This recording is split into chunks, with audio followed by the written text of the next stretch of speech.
Now, if Earth's history were a movie, we humans would only take up the last second of the end credits.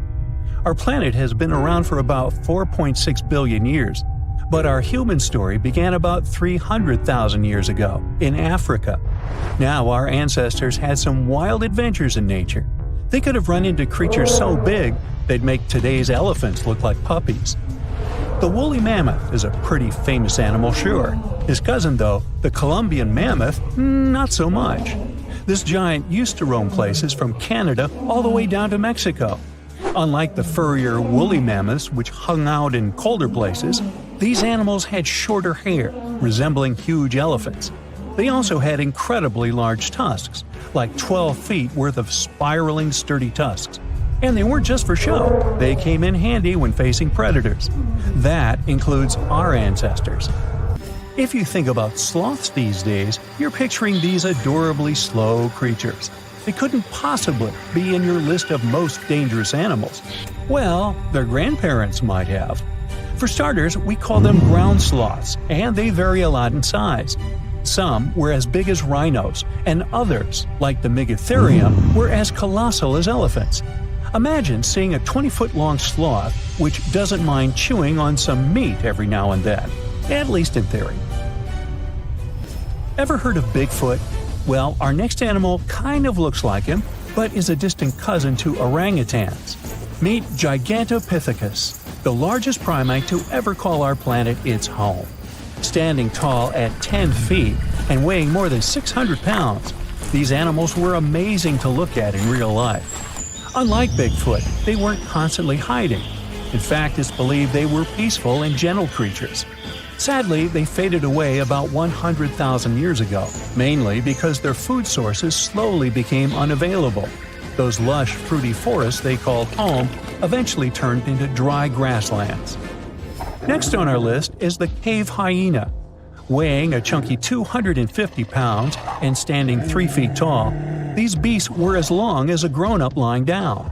What's even more interesting about these creatures is that they love hanging out in groups. A pack could be as big as 30 of these animals, which meant they could easily take on even the biggest, heaviest mastodons. Our ancient families would have needed to stay alert around these hungry specimens. Sadly for these hyenas, about 20,000 years ago, their numbers started going down. Soon enough, they completely disappeared from the planet. Quick pop quiz. What's called a tiger but isn't really one? It's the saber-toothed tiger. I mean, sure, they belong to the feline family, but they aren't technically tigers. First appearing around 42 million years ago, in July, I think, many of their kind were gone before we even showed up. However, early Americans might have bumped into a couple of specimens from this group. If that really happened, it would have been quite the encounter. Think of the biggest wild lion today or the hefty Siberian tiger. These big cats also had some incredible features hidden in their fur. They were good at sneaking around, hiding, and pouncing on mammoths bigger than themselves. Their bite wasn't that strong, but they could open their jaws wide, like twice as much as a lion. And although their teeth were a bit on the weak side, they had buff forearms to pin down their dinner, giving those big fangs a purpose. Not the kind of kitty you'd want to play with. Dire wolves made their debut about 250,000 years ago. They were like the gray wolves we know today, but a lot stronger.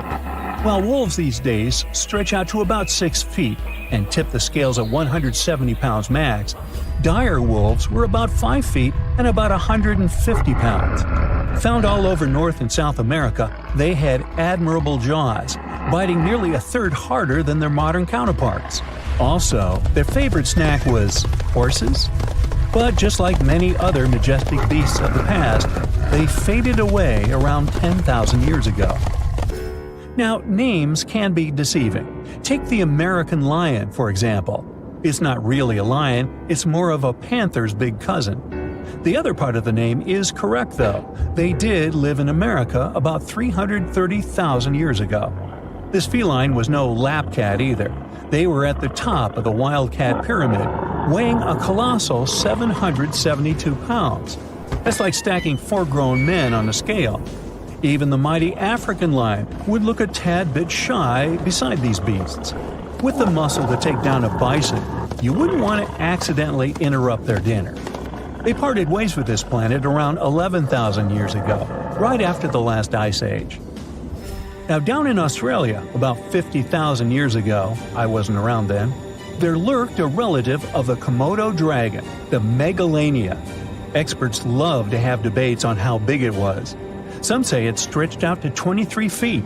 Others think it was just about 11 feet long. Either way, they were basically mega-sized Komodo dragons with a dangerous bite. If you think bears are already big and fluffy now, let's introduce the short-faced bear. While this big creature stood on its hind legs, it towered at 14 feet. With long limbs, they could outrun today's bears, hitting speeds up to 40 miles per hour. These ultra bears sadly disappeared around 11,600 years ago. Now imagine a crocodile. Okay, imagine that same crocodile, only supersized, with sporty legs, doing its thing in Australia about 1.6 million years ago. Well, say hello to the quincana. These crocs were extremely large, reaching 23 feet. And no, they weren't lazy river loungers. These creatures really love spending time on land. They evolved to have strong legs for their chases and razor-sharp teeth designed for slicing, not gripping. When did we stop sharing beaches with them? About 40,000 years ago. The name elephant bird might not sound familiar, but try to picture a bird that stood tall, as high as a basketball hoop at 10 feet, and weighed as much as a small car, 1,500 pounds. Their eggs were equally huge, like 150 chicken eggs bundled up into one. Now, as amazing as these birds sound, there's a lot we still don't know about them. They're hard to study, as most extinct animals are. Still, some recent studies have given us some clues. Scientists have been examining ancient molecules from their fossilized eggshells. It's an awesome piece of evidence, since these birdies' shells were thick, preserving precious DNA inside. Plus, there are tons of these eggshell fragments sprinkled all over Madagascar's beaches. Because of these findings, we now know these birds were herbivores and loved eating leaves and seeds. We also know the tiny kiwi bird is its closest living relative. Now, dodos were these amazing birds we also used to share the planet with. They're like distant cousins to Asian pigeons. To give you some perspective, imagine a chunky bird weighing about 50 pounds. Similar to chickens, turkeys, and ostriches, dodos were also the types of birds that couldn't fly. Their wings were small, and they had the muscle strength of, well, a wet noodle. Now, you might have heard the word dodo used as a name for creatures that aren't that bright. Don't get confused, though, by this name. These birds were in fact intelligent. Scientists were able to figure that out by studying their fossils. It turns out that they were good at smelling stuff, unlike most birds that are all about the visuals. These creatures aren't around for us to study anymore, but that might change. One evolutionary biologist is on a mission to fully understand these amazing ancient birds. On that note, she revealed that the dodo's DNA has been completely sequenced. There are even talks about potentially bringing dodos back to life.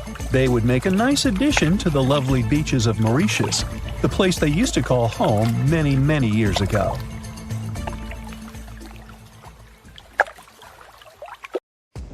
There's a monster hiding in the remote forests, swamps, and rivers of the Congo Basin in Central Africa. It has a long neck, looks like a dinosaur, and is the size of an elephant, or maybe a hippo at least. That's what people who claim to have seen it say. It should have gone extinct millions of years ago, but this Congo's version of the Loch Ness Monster somehow survived. This creature is the Mokele Mbembe, which means one who stops the flow of rivers, and more folks are saying they've seen it lately. European explorers first heard the stories of this creature from the people living near the Congo River in the early 1900s.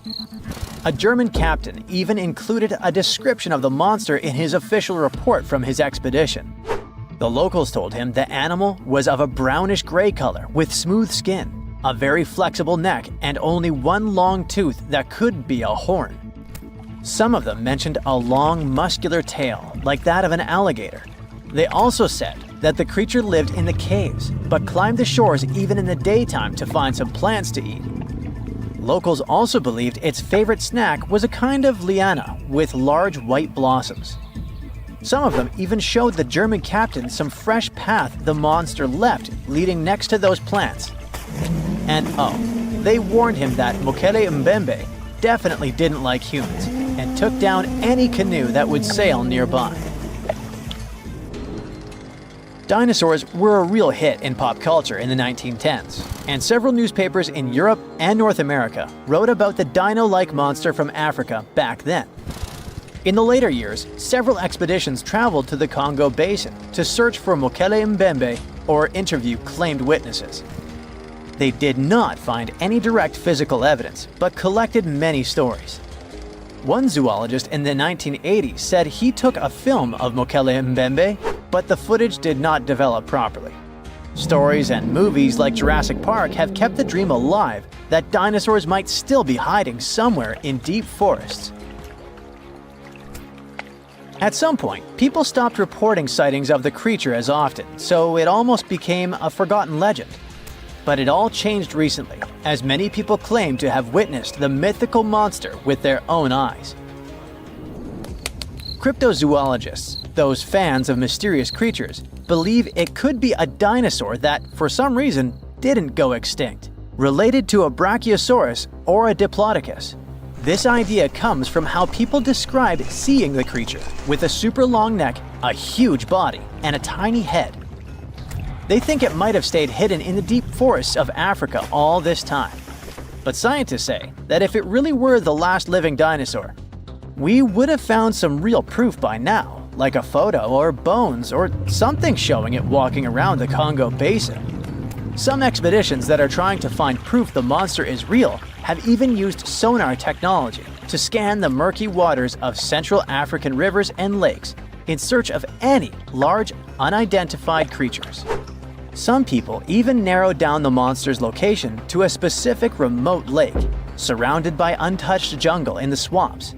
So far, the search for evidence hasn't been successful. The explanation behind all the sightings of the Mokele Mbembe could be the changing ecosystem. More and more human settlements are moving into the huge Congo Basin rainforest. People aren't used to seeing large animals that live in the forest, so they believe they have witnessed the mysterious creature from their folklore. The human brain often fills in the gaps in something we don't know and uses imagination to explain it, especially if there's a ready-made version that everyone's heard of. But still, we can't completely rule out the possibility that there are some new, unknown species of animals hiding in the Congo forests.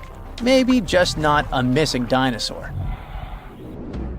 Another legend, this time Mongolian, says there's a giant worm living deep in the Gobi Desert. Yep, similar to the monster you've seen in Dune.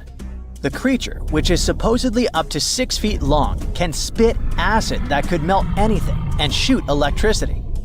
They say it spends most of its days hiding underneath the sandy dunes, but likes to come out during the wetter months of June and July.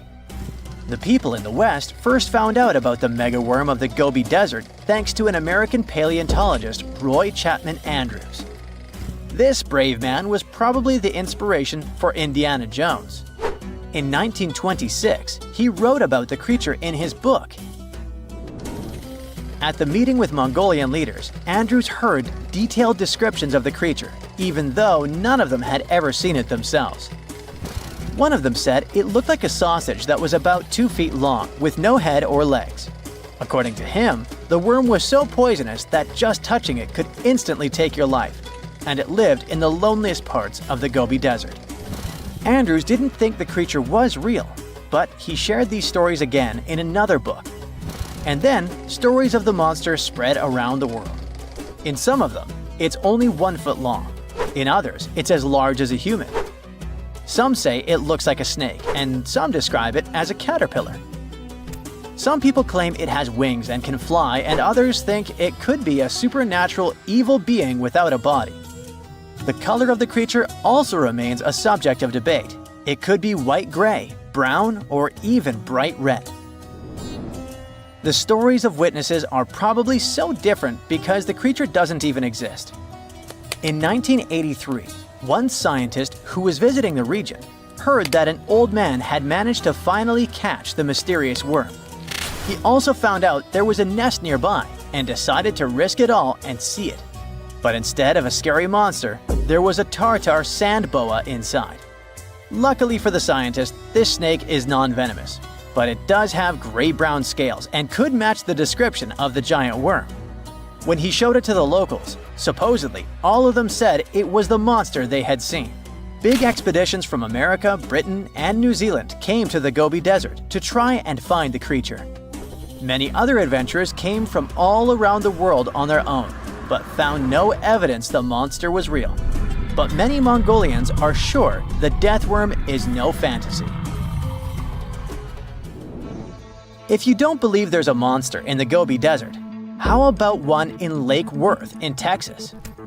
According to local folklore, there's a part human, part goat creature with scales and long clawed fingers hiding there. It all started back in July 1969, when locals claimed to have spotted this mysterious creature roaming around. The newspapers loved the story and started reporting about new sightings. One article said that the monster jumped out of a tree and landed on some guy's car. Another report claimed that the Lake Worth monster decided to throw an automobile tire at a group of people.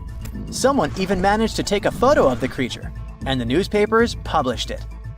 Locals started flocking to the lake at night, hoping to catch a glimpse of the creature, but no one could find any evidence it was real after all. The author of the monster's photograph later said it was most likely someone's prank, because the creature really wanted to be seen. Then, a reporter from the local newspaper received an anonymous letter saying that it was 3 high school students who decided to dress up and scare people. Even despite this, some cryptozoologists think it could have been an undiscovered primate species that walks on 2 legs. We don't know if the Worth monster is real, but it does one good thing and brings together the local community.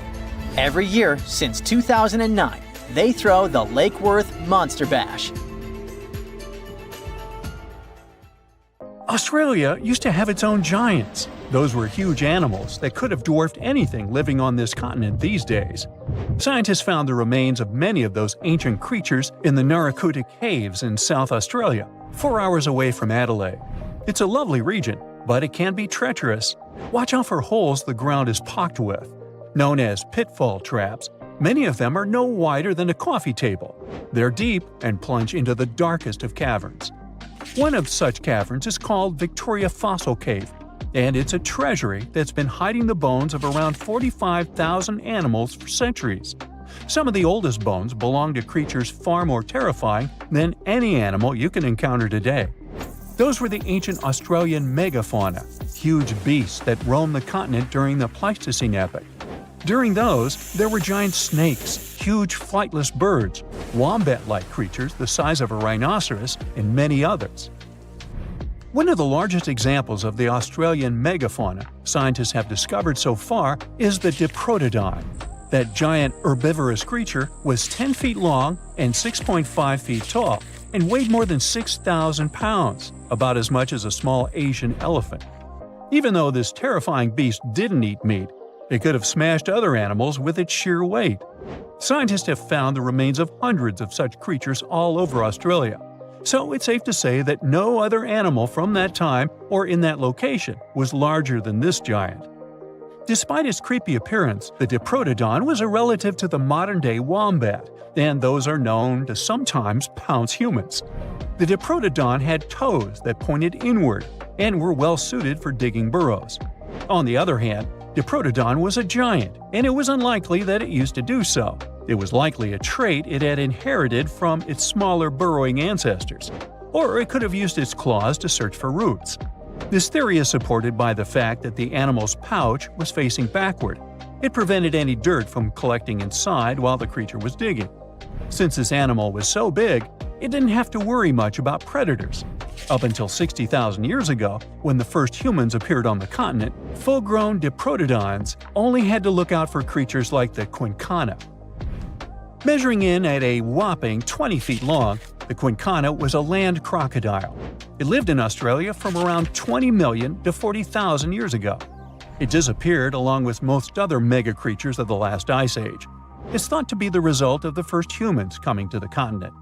Even though the quincana was extremely fast and dangerous, it was possible that this creature got outcompeted by human hunters who took all available prey. Unlike modern crocodiles that are mainly aquatic, that mighty beast was a land dweller. Scientists figured it out by studying the quincana's legs. They were able to support and carry the body clear off the ground. It means there was no escape for ancient people once the quincana spotted them. Modern crocodiles can only push themselves along on their bellies. Such an adaptation allowed the quincana to chase its prey for long periods of time, exhausting it in the process. Another creepy feature of this ancient monster was its teeth. Aquatic crocs have conical teeth. Those are great for gripping and holding on to prey underwater. But quincana had knife-like teeth, ideal for slicing soft-bodied animals like, mammals. Another Australian monster, Thylacoleo, wasn't all that large, but it didn't make it any less terrifying. It was still among the top predators and the biggest carnivorous animals in Australia. This creature was a true oddity of nature, even by prehistoric standards. First, its teeth resembled not those of a regular predator, but those of a rodent. Its front incisors were enlarged, taking the place of canines. Premolars were also shaped like blades. They were used for cutting flesh and bone. At first, scientists thought that Thylacoleo used those teeth to eat nuts and fruits. But later, a study showed that the use of such teeth was better suited on necks and spines. The jaws of this ancient creature were immensely powerful. A 220-pound Thylacoleo had a bite force similar to that of a present-day 550-pound lion. It means that the animal could easily bring down prey much larger than itself. Then there was Thylacoleo's tail. It had strong muscles which provided the animal with the ability to use the tail as support when tackling large prey. The Thylacoleo had retractable claws, and this feature is very uncommon among marsupials. It allowed the animal to keep its razor-sharp hooks from getting blunt and could help it get a better grip on its prey. Scientists are quite sure that, like today's leopards, the Thylacoleo could climb trees and jump on other animals from above. It was done so fast and stealthily, they never knew what hit them. The creature's rear feet support this theory. The first toe there was reduced, but the foot had a rough pad like what modern-day possums have. It allowed them to have a better grip while climbing. Right after scientists found the first skull of the Meliolania, this animal was classified as a lizard. That's why its name translates to small groomer. But after they discovered more complete fossils, it turned out that the Meliolania was a giant turtle. But that's not all. It was one of the largest land turtles to ever have existed. The main reason researchers initially believed the creature to be a lizard was the fact that its skull was adorned with a series of spikes. It's something the modern-day horned lizard can boast. But even after discovering the true nature of the Meliolania, scientists still don't know how to properly catalog it. It might have been a creature that folded its neck under its spine, or it could have folded it to the side. Beside those defensive mechanisms on its head, the Meliolania was also equipped with a spiked tail, which was probably used to prevent predators from attacking the animal from behind. Most species of the Meliolania disappeared around 2,000 to 3,000 years ago because of humans who hunted them to extinction in both Australia and on the surrounding islands. It took around 2 centuries for these turtles to go extinct in that region of the globe. The Megalania was a giant Australian lizard that existed at the end of the Pleistocene epoch. It looked like a Komodo dragon and the Australian monitor lizard, which are both believed to be Megalania's closest living relatives. Fossils tell us that the ancient animal was anywhere from 15 to 26 feet in length. Ow! The youngest fossil remains of this ancient Australian monitor lizard date back to about 50,000 years ago. The first indigenous settlers must have encountered Megalania, which led to the lizard's extinction. Originally, scientists thought that the Megalania was the only member of the genus Megalania, but these days it belongs to the genus Varanus, which means that the prehistoric creature is closely related to other Australian monitor lizards. Our next giant creature on our list was once dubbed an ostrich on steroids. I mean, look at it. It was the last of the thunderbirds to go extinct in Australia. The Genyornis lived on the continent at the same time as early humans. They might have coexisted for 15,000 years or so before the huge bird eventually disappeared. This theory has some proof. The bird's fossils found along with human artifacts. Some cave paintings also depict flightless birds similar to the Genyornis in size and shape. Although it wasn't the largest bird in Australia, the goose-like creature was still as tall as a grown-up man and weighed around 550 pounds. Even a modern-day ostrich can be dangerous if it feels threatened. Imagine meeting its giant prehistoric relative. Scientists are still arguing about its diet. Many believe the creature was an herbivore, but there's still a chance that the Genyornis was a partial scavenger. Its small, stubby wings and powerful hoof-like legs hint that the bird could have been a plant eater. But its huge beak and exceptionally deep lower jaw evoke suspicion. Such features are highly unusual in birds. Every species on Earth, you, me, and that nasty neighbor of yours, is destined to go extinct someday. Just like what happened to the woolly mammoths and saber-toothed tigers. Stats aren't bright. Scientists say that 99% of all animals that ever lived are now extinct. Hey, what's that look on your face? Going extinct is not the end of the story. Now listen up. Mammoths might make the greatest comeback ever and even be the key to saving humanity. Nope, they won't give away free money so that we don't have to work anymore, but they can sorta help the weather situation on our planet. In the Arctic tundra, there's this ground called permafrost. It's like soil in the form of ice. Soil turns permafrost when it stays super cold for 2 years straight. But now, permafrost is actively thawing out, and it's bad news for, well, everyone. Because while thawing, it releases a lot of carbon into the air. But what if we had large animals like mammoths there today? They would churn up the soil. The ground would freeze more deeply in winter. And then, in summer, a layer of grass would help keep the ground cool and prevent the permafrost from melting.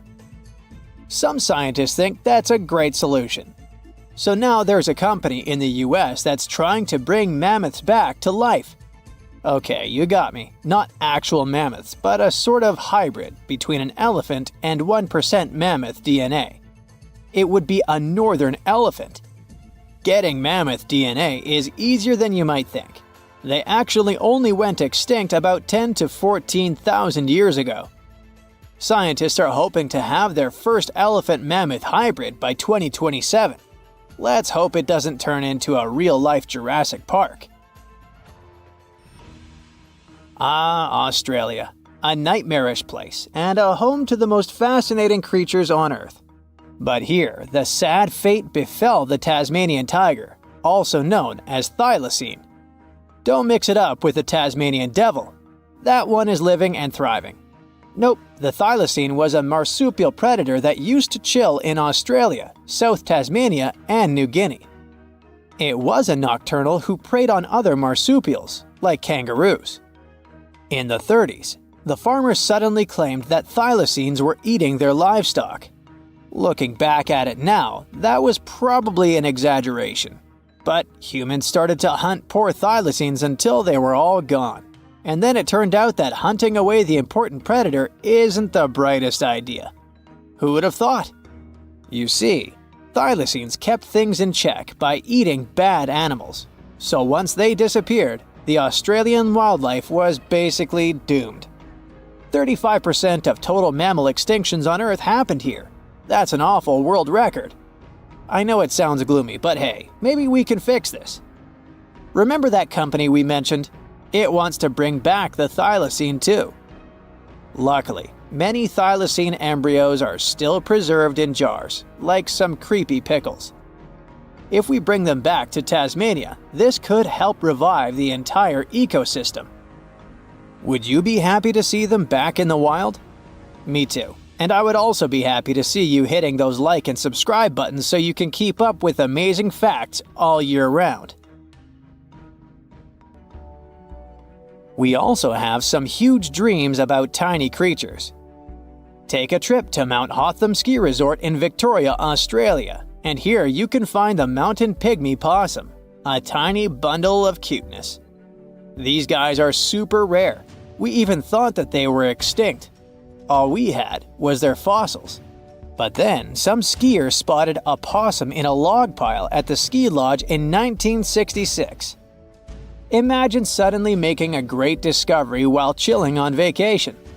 These little possums can spend 7 months of the year sleeping under the snow. They wake up occasionally to eat some stored food, and then they wake up in the spring to eat even more, find a mate, and go back to sleep again. What a relatable fella. Since they've made it into this video, you can guess they're pretty endangered. There are less than 2,000 left in the wild, all because their current homes don't fit them that well. But hooray, we can help them too. You see, their ancestors lived in lowland forests about 20 million years ago. So maybe mountain possums could live better if we moved them there? Of course, we can't just take them to the woods and expect them to survive. Instead, scientists want to slowly release possums into the forest and check up on how they get on with it. Let's hope these cute creatures will adapt to woodland life. The southern gastric brooding frog, also called the platypus frog, was quite a unique creature. It was discovered in 1972 in Queensland, Australia. Back then, this fella shocked the scientists with its super weird birthing practices. Check this out.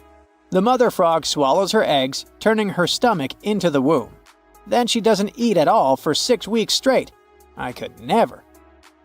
Meanwhile, the tadpoles hatch in her stomach, start to grow, and eventually get so big that the mom literally has to breathe through her skin. And then she literally spews out her offspring left and right. Bleh. But this insane process is a great evolutionary achievement, which is why it drew everyone's attention. But the wonder didn't last long.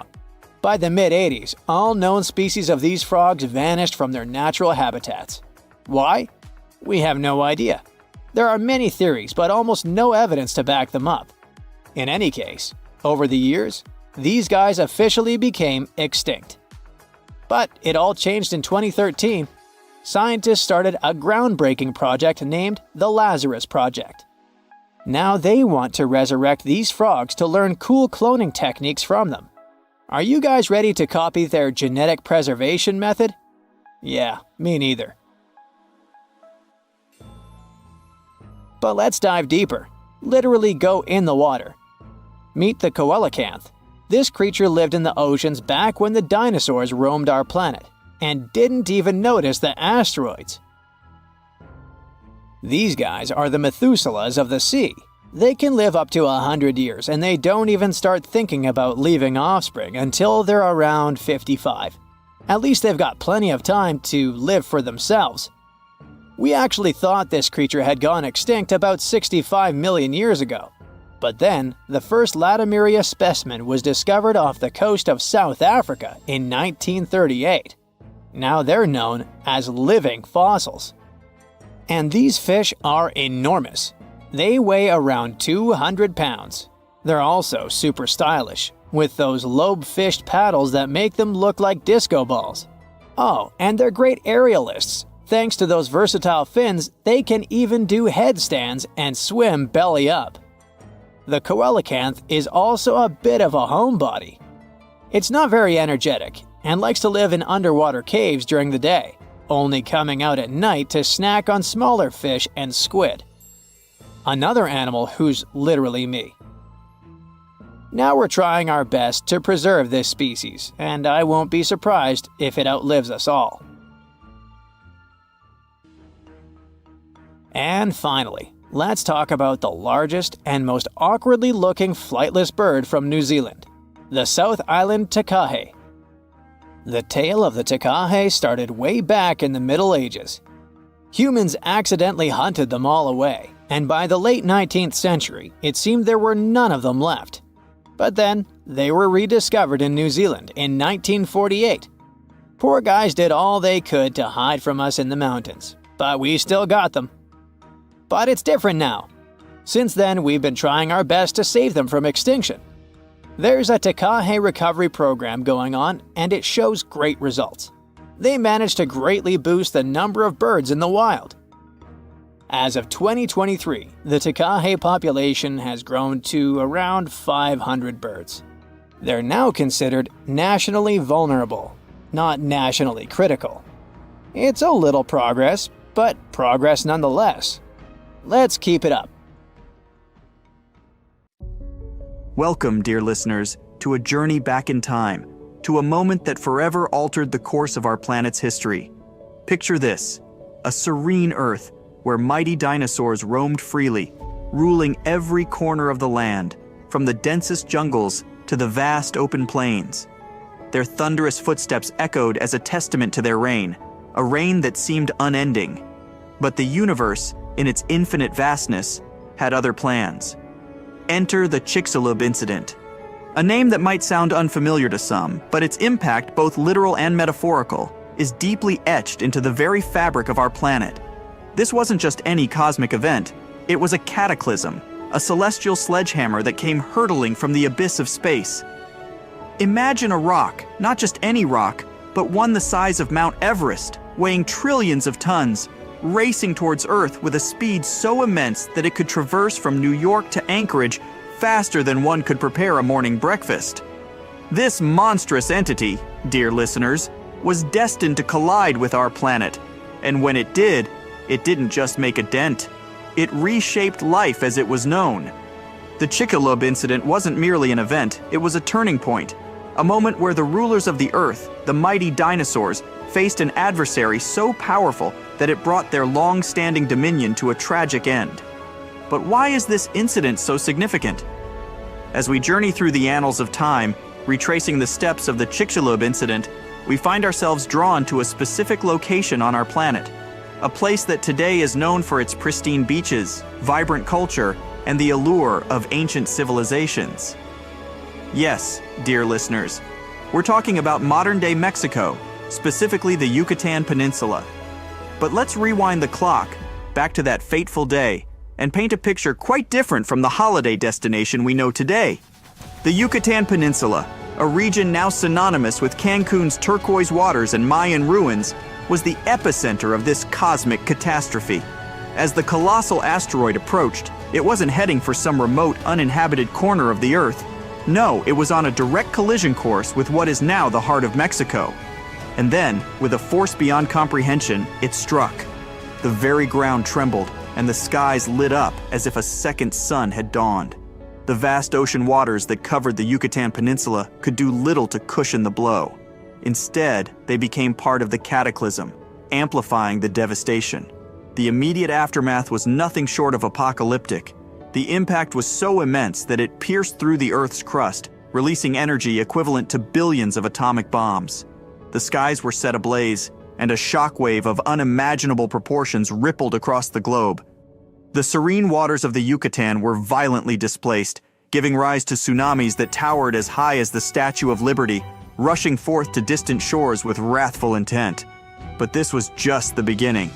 The Earth, our home, was in turmoil. The very fabric of the environment was being rewritten in a matter of moments.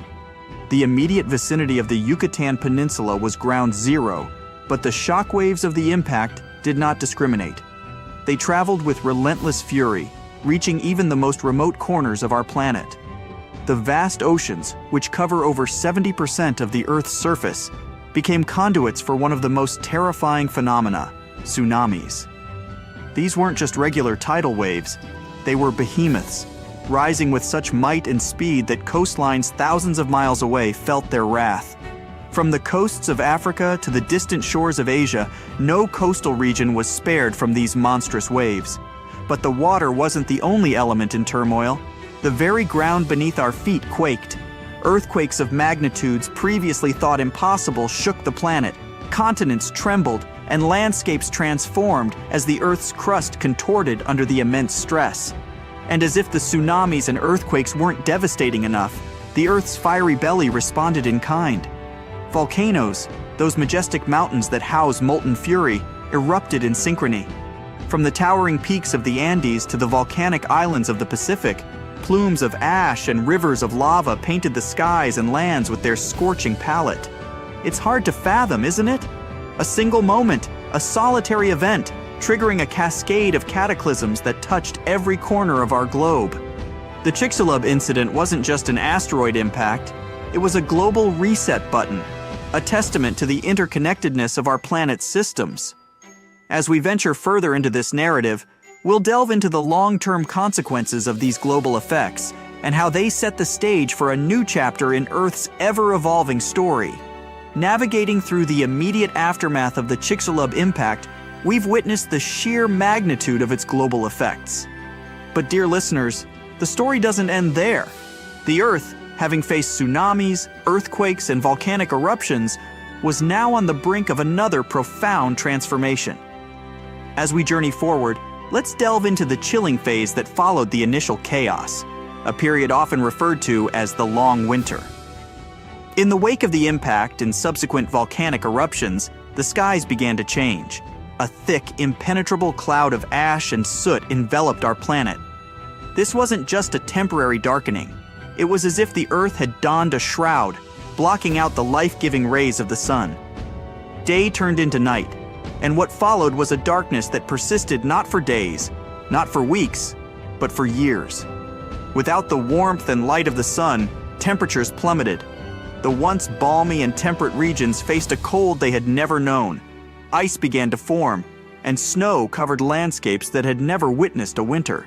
The Earth, in essence, was plunged into an unending night, a winter that seemed eternal. But the cold and darkness were just part of this grim equation. The atmosphere, now laden with sulfur, released from the impact site and volcanic eruptions, gave rise to a new menace: sulfuric acid rain. This wasn't the gentle rain that nourishes the soil. It was acidic, corrosive, and deadly. Forests withered, oceans acidified, and the very fabric of life on Earth was under siege. This prolonged period of darkness and cold, combined with the toxic rain, led to catastrophic climate changes. Ecosystems collapsed, food chains were disrupted, and many species, already reeling from the immediate aftermath of the impact, faced the grim prospect of extinction. It's a somber chapter in our planet's history, isn't it? A time when life itself hung in the balance, teetering on the edge of oblivion. Emerging from the chilling embrace of the long winter, one might wonder, how do we, millennia later, piece together the events of this cataclysmic incident? How do we sift through the sands of time to uncover the evidence of such a monumental event?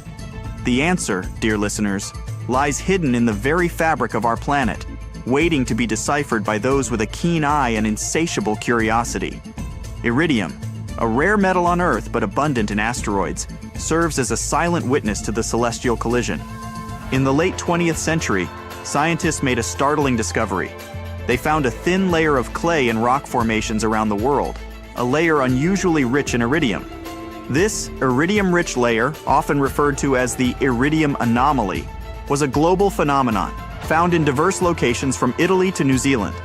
Such a widespread presence of this rare metal could only point to one conclusion: a massive asteroid impact. But iridium was just one piece of the puzzle. The rock layers themselves held more secrets. Beneath the iridium-rich layer, scientists found a distinct boundary, often termed the Cretaceous-Paleogene or KPG boundary. This boundary marked a stark difference in the fossils present above and below it. The layers below were teeming with diverse life forms, including our colossal friends, the dinosaurs. However, the layers above showed a significant decline in biodiversity, a testament to the mass extinction that followed the impact. Furthermore, in the vicinity of the Yucatan Peninsula, geologists uncovered a vast semicircular structure, a scar etched into the Earth's crust. This was the Chicxulub crater, the very site of the asteroid's impact. Spanning over 150 kilometers in diameter and buried beneath layers of sediment, this crater was the smoking gun, the undeniable proof of the asteroid's collision with Earth. Piecing together the iridium anomaly, the KPG boundary, and the Chicxulub crater, a coherent narrative emerged. A story of a massive asteroid, its fateful collision with Earth, and the profound transformations that ensued. It's awe-inspiring, isn't it? How the Earth, in its silent wisdom, preserves the tales of its past, waiting for us to uncover and understand. With the evidence of the asteroid's impact firmly established, we are led to a poignant chapter in Earth's narrative. The immediate effects of the Chicxulub impact were undeniably catastrophic, but the ripples of this event extended far beyond the initial chaos, shaping the very trajectory of life on our planet. The dinosaurs, those magnificent creatures that had ruled the Earth for over 160 million years, found themselves in a world transformed. The prolonged darkness, plummeting temperatures, and acid rains created an environment hostile to these giants. Food sources dwindled as plants, the base of many food chains, struggled to survive without sunlight. Herbivorous dinosaurs, deprived of their primary food source, faced starvation. And as they perished, the carnivores that relied on them for sustenance were similarly affected. It was a domino effect, a cascading collapse of ecosystems. But it wasn't just the dinosaurs. Many marine species, especially those reliant on photosynthetic algae, faced extinction as the oceans acidified and the sun's rays were obscured. On land, the lush forests of ferns and palms gave way to fungi, which thrived on the decaying organic matter. The skies, once ruled by pterosaurs, saw a decline in these winged wonders. In total, it's estimated that nearly 75% of Earth's species were wiped out in this mass extinction event. The world, in essence, had hit a reset button. Yet, in the face of such overwhelming odds, life persisted. New species emerged to fill the voids left by the extinct ones. Mammals, which had previously lived in the shadows of the dinosaurs, began to diversify and expand their territories. The world was undergoing a transformation, setting the stage for the rise of new dominant species, including, eventually, our own.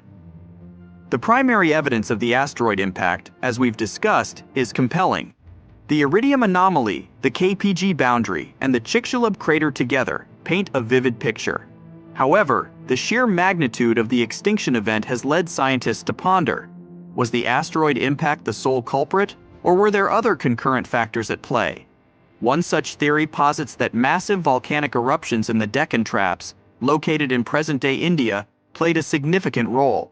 These eruptions, spanning thousands of years, released vast amounts of lava and greenhouse gases into the atmosphere. Some scientists argue that this could have led to significant climate changes, weakening ecosystems even before the asteroid's impact. Another area of intrigue is the rapidity of the extinction event. While the immediate aftermath of the impact was undoubtedly catastrophic, there's debate over how quickly the extinction unfolded. Did it happen in a matter of months, years, or was it spread over millennia? Furthermore, while the extinction of the dinosaurs is a central focus, there's curiosity about the survivors. Why did certain species like crocodiles and certain birds endure while others perished? What unique adaptations or circumstances allowed them to navigate this altered world? The Chicxulub incident, despite being one of the most studied events in Earth's history, remains a treasure trove of mysteries.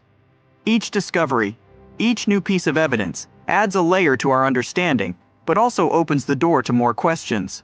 As we delve deeper into the intricacies and enigmas of the Chicxulub incident, it becomes imperative to transport ourselves back in time, to truly grasp the magnitude of the event. To understand the impact and its profound consequences, we must first immerse ourselves in the world as it was. The Earth of this bygone era was a realm of contrasts and wonders. The continents, while somewhat recognizable, were positioned differently than they are today. Massive land masses were in motion, slowly drifting and reshaping the face of the planet. The climate was warmer, with no polar ice caps, and sea levels were higher, creating vast inland seas that bisected continents. The landscapes were dominated by lush, dense forests of ferns, conifers, and early flowering plants. These verdant expanses were a cacophony of life, teeming with creatures both familiar and alien to our modern eyes. Rivers meandered through these landscapes, nurturing the ecosystems and providing sustenance to a plethora of species. But it was the inhabitants of this world that truly captured the imagination. The dinosaurs, in all their majestic glory, ruled the land. From the towering, long-necked sauropods to the fierce and agile theropods, these creatures were the undisputed monarchs of their domains. The skies were patrolled by pterosaurs, while the oceans brimmed with marine reptiles like ichthyosaurs and plesiosaurs. Yet, this vibrant world was also marked by its dynamics and interactions. Predators and prey engaged in a perpetual dance of survival. Herds of herbivores migrated in search of fresh pastures, while carnivores stalked the shadows, awaiting opportunities. The Earth was alive, pulsating with energy and life. It's essential to immerse ourselves in this world, to truly appreciate the gravity of the Chicxulub incident. For it was this thriving, dynamic Earth that stood on the brink of one of the most significant events in its history. With the vibrant tableau of Earth 66 million years ago firmly etched in our minds, we find ourselves at a pivotal juncture in this narrative. The world was teeming with life, ecosystems were flourishing, and the dance of predator and prey played out against the backdrop of lush landscapes. But, unbeknownst to the inhabitants of this world, a shadow loomed in the vastness of space. High above the Earth, in the cold, dark expanse of space, a massive rock, a remnant from the early solar system, was on a collision course. This meteorite, spanning several kilometers in diameter, had been hurtling through space for eons. Its trajectory, influenced by gravitational forces and cosmic events, was now aligned with our planet. As it neared Earth, it became a brilliant streak in the sky, a fiery harbinger of the impending doom. Its speed was incomprehensible, racing towards the planet at over 20 kilometers per second. To any observer on the ground, it would have appeared as a bright, rapidly growing speck, its luminosity outshining even the brightest stars. The atmosphere, that protective blanket enveloping our planet, was the first to feel the meteorite's wrath. As the rock entered the upper layers, it began to compress and superheat the air in front of it, creating a shockwave and emitting intense radiation. The sky would have been set ablaze, turning day into night and night into a blinding, searing light. For the creatures below, these moments must have been filled with confusion and terror. The ground trembled, the air grew hot, and a deafening roar would have filled the atmosphere. Predators and prey alike would have paused, sensing the profound shift in their environment, their instincts signaling danger. And then, in a split second, the meteorite made contact. But this was no gentle touch. It was a violent, earth-shattering collision, the likes of which our planet had rarely seen. From the blinding brilliance of the meteorite's descent to the heart-stopping moment of impact, the Earth stood at the precipice of profound transformation. The serene landscapes and bustling ecosystems of just moments ago were about to be thrust into chaos. The moment the meteorite made contact with the Earth's surface, an explosion of unimaginable magnitude erupted.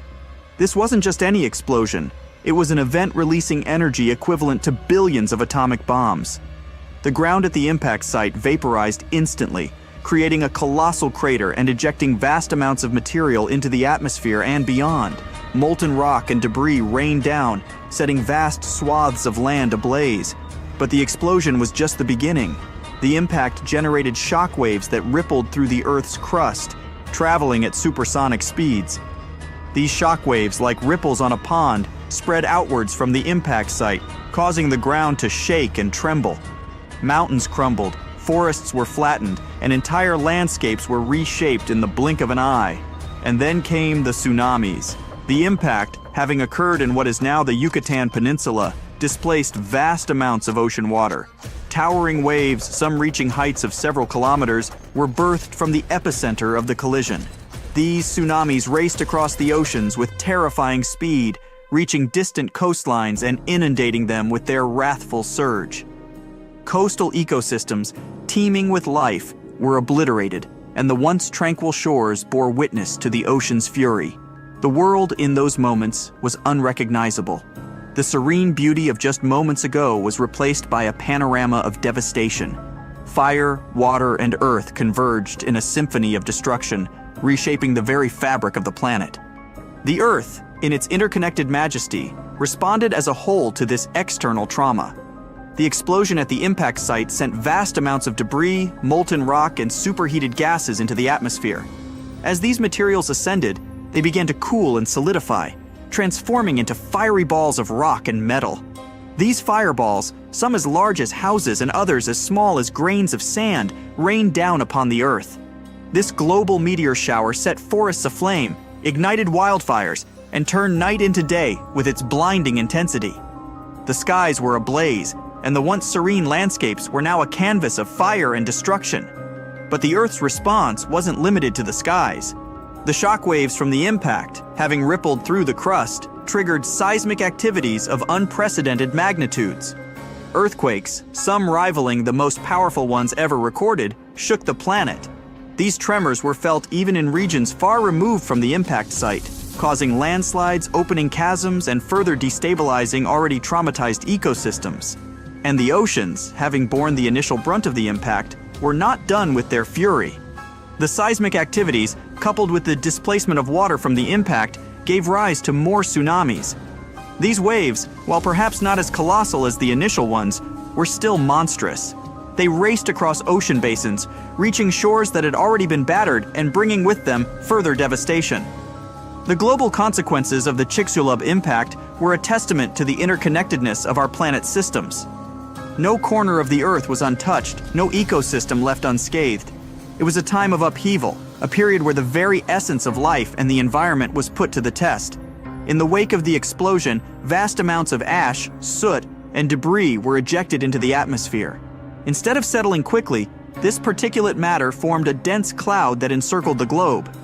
This ash cloud acted as a veil, obscuring the sun's rays and casting the Earth into a prolonged period of darkness.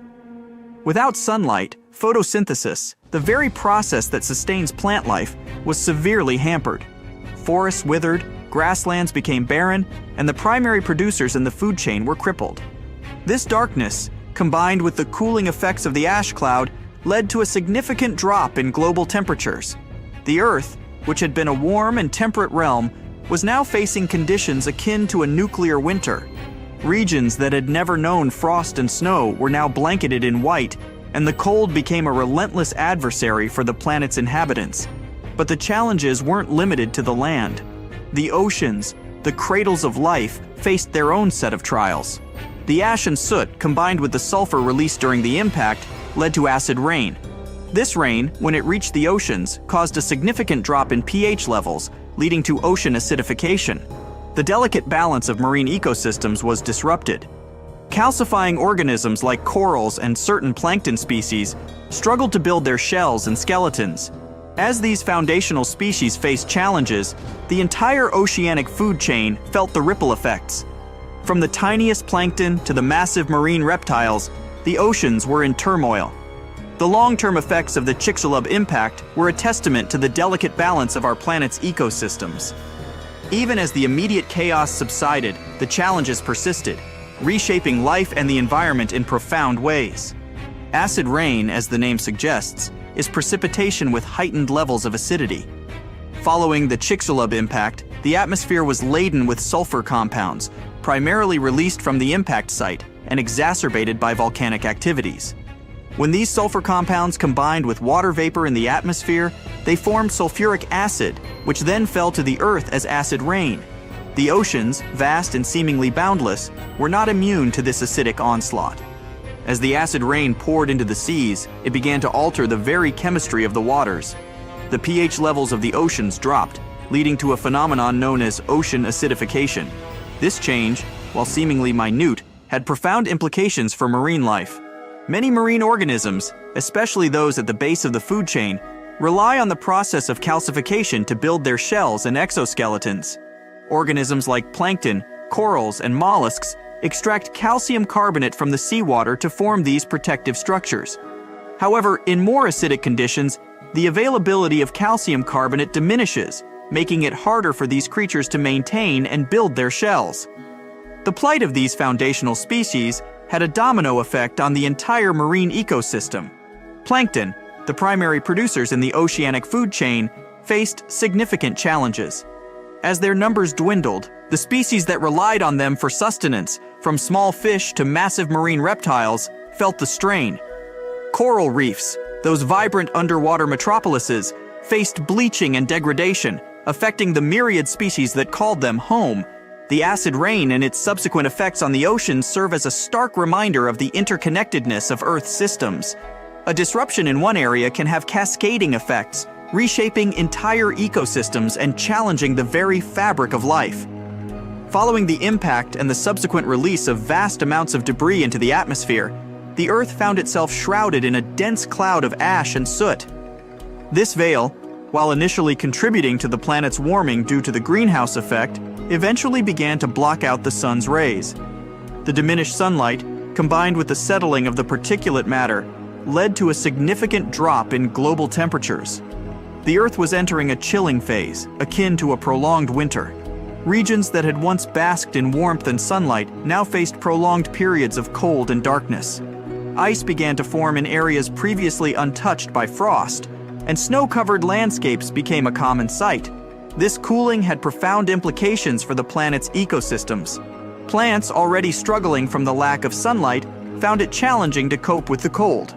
Many species, unable to adapt to these rapidly changing conditions, faced extinction.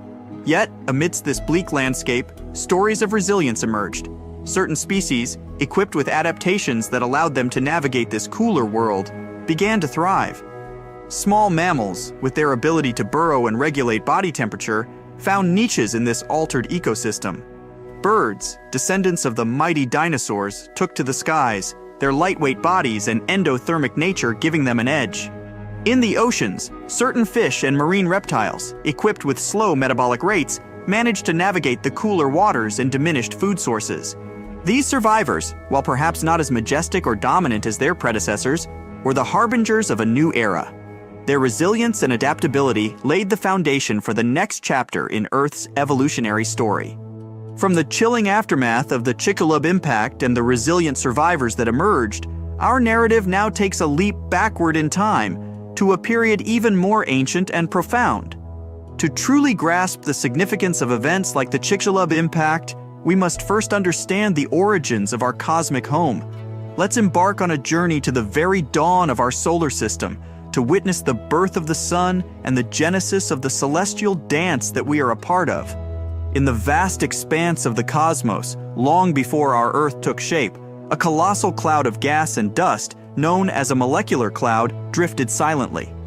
This cloud, rich in hydrogen and interspersed with heavier elements from ancient supernovae, was the primordial soup from which our solar system would emerge. Within this cloud, certain regions began to experience subtle gravitational perturbations, perhaps triggered by the shock waves from a nearby supernova or the tidal forces of neighboring galaxies. These perturbations set off a chain reaction. Parts of the cloud began to collapse inwards, drawn together by their own gravitational pull. As this material coalesced, it began to form a dense core, growing hotter and more pressurized with each passing moment. Around this core, the remaining gas and dust swirled, forming a protoplanetary disk. The stage was set for the birth of a star. In the heart of this collapsing cloud, temperatures and pressures reached a critical point. Nuclear fusion ignited, and the core began to shine brightly. This was the birth of our sun, a blazing beacon that would become the heart of our solar system. Its intense heat and light began to influence the surrounding protoplanetary disk, shaping and molding the materials within. The sun, in its fiery infancy, was both a creator and a destroyer. Its solar winds swept away lighter materials, while its gravitational pull orchestrated the dance of the remaining gas and dust. From this dance, the planets, including our Earth, would eventually emerge. Having marveled at the birth of our sun and the radiant heart of our solar system, our narrative now hones in on a specific celestial body, one that holds a special place in our hearts, our very own Earth. From the vast protoplanetary disk that swirled around the nascent sun, a unique and intricate process was set into motion, leading to the formation of our planet. In the early days of our solar system, the region that would become Earth was a chaotic battleground. Countless fragments, remnants from the protoplanetary disk, collided and coalesced. With each collision, these fragments, known as planetesimals, grew in size and mass. Over time, through countless impacts and mergers, a proto-Earth began to take shape. This young Earth was a far cry from the blue and green oasis we know today. It was a molten sphere, its surface dominated by lava and constantly bombarded by other celestial bodies. One such collision, with a Mars-sized object named Theia, is believed to have been so cataclysmic that it ejected a significant amount of material into space, eventually leading to the formation of our moon. As the frequency of these collisions decreased, the Earth began its cooling process. The surface, once a roiling sea of magma, started to solidify. This solidification process wasn't uniform. In certain regions, the crust formed rapidly, while in others, volcanic activity persisted, spewing lava and reshaping the landscape. Beneath this forming crust, the Earth's interior was still active. Convection currents within the mantle pushed molten rock to the surface, leading to the formation of the first volcanic islands. Over time, these islands coalesced, growing in size and forming the earliest land masses. The formation of the Earth's solid crust was a significant milestone. It set the stage for the development of stable landforms, the emergence of oceans, and the eventual genesis of life. This crust, while solid, was not static. It was and still is a dynamic entity, constantly reshaped by the forces of plate tectonics. From the molten beginnings of our Earth and the formation of its solid crust, our gaze now shifts skyward, to a celestial companion that has been a constant presence in our night sky, the Moon. This luminous satellite, with its phases and silvery glow, has inspired myths, guided navigators, and influenced the rhythms of life on Earth. But how did it come to be? And what role has it played in shaping our planet's rotation? As we touched upon earlier, the prevailing theory regarding the Moon's formation is rooted in a cataclysmic event. Early in Earth's history, a Mars-sized object named Theia collided with our young planet. This impact was so immense that it sent vast amounts of debris into space. This ejected material, a mix of both Earth and Theia, began to orbit our planet. Over time, through gravitational forces and countless collisions, this debris coalesced and formed what we now know as the Moon. But the Moon's formation was more than just a cosmic spectacle. It had profound implications for Earth. The impact with Theia imparted a significant amount of angular momentum to our planet. As a result, the young Earth had a much faster rotation, with days lasting only a few hours. However, the newly formed Moon, being in close proximity to Earth, began to exert gravitational forces on our planet. This gravitational interaction led to tidal forces, causing bulges in Earth's oceans. As the Moon orbited Earth, these tidal bulges attempted to align with it, but due to Earth's rotation, they were always slightly ahead. This discrepancy resulted in the bulges exerting a gravitational pull on the Moon, causing it to move away from Earth slowly. Conversely, the Moon's gravitational influence acted as a brake on Earth's rotation, gradually slowing it down. Over billions of years, this interaction has led to the lengthening of Earth's day and the Moon's gradual drift away from our planet. Today, the effects of this interaction are still evident. The Moon continues to recede from Earth at a rate of about 3.8 centimeters per year, and our days are gradually getting longer, albeit at a very slow pace. The Moon's formation and its intricate dance with Earth serve as a testament to the interconnectedness of celestial bodies. It reminds us that even in the vastness of space, events and entities are intertwined, shaping and influencing each other in profound ways. Having journeyed through the intricate dance between Earth and its celestial companion, the Moon, we now return our focus to the early chapters of our home planet's story. The Earth, in its nascent stages, was a realm of extremes, marked by fiery eruptions, celestial bombardments, and the gradual emergence of a life-sustaining envelope, the atmosphere. Let's delve into this tumultuous epoch, exploring the volcanic activity, meteorite impacts, and the processes that gave rise to our planet's protective shield. In the aftermath of its formation, Earth was a hotbed of geological activity. Beneath its still-forming crust, the mantle was alive with convection currents, driving molten rock to the surface. Volcanoes dotted the landscape, spewing lava, ash, and gases into the young atmosphere. These eruptions were not just isolated events, they were continuous and widespread, shaping and reshaping the Earth's surface.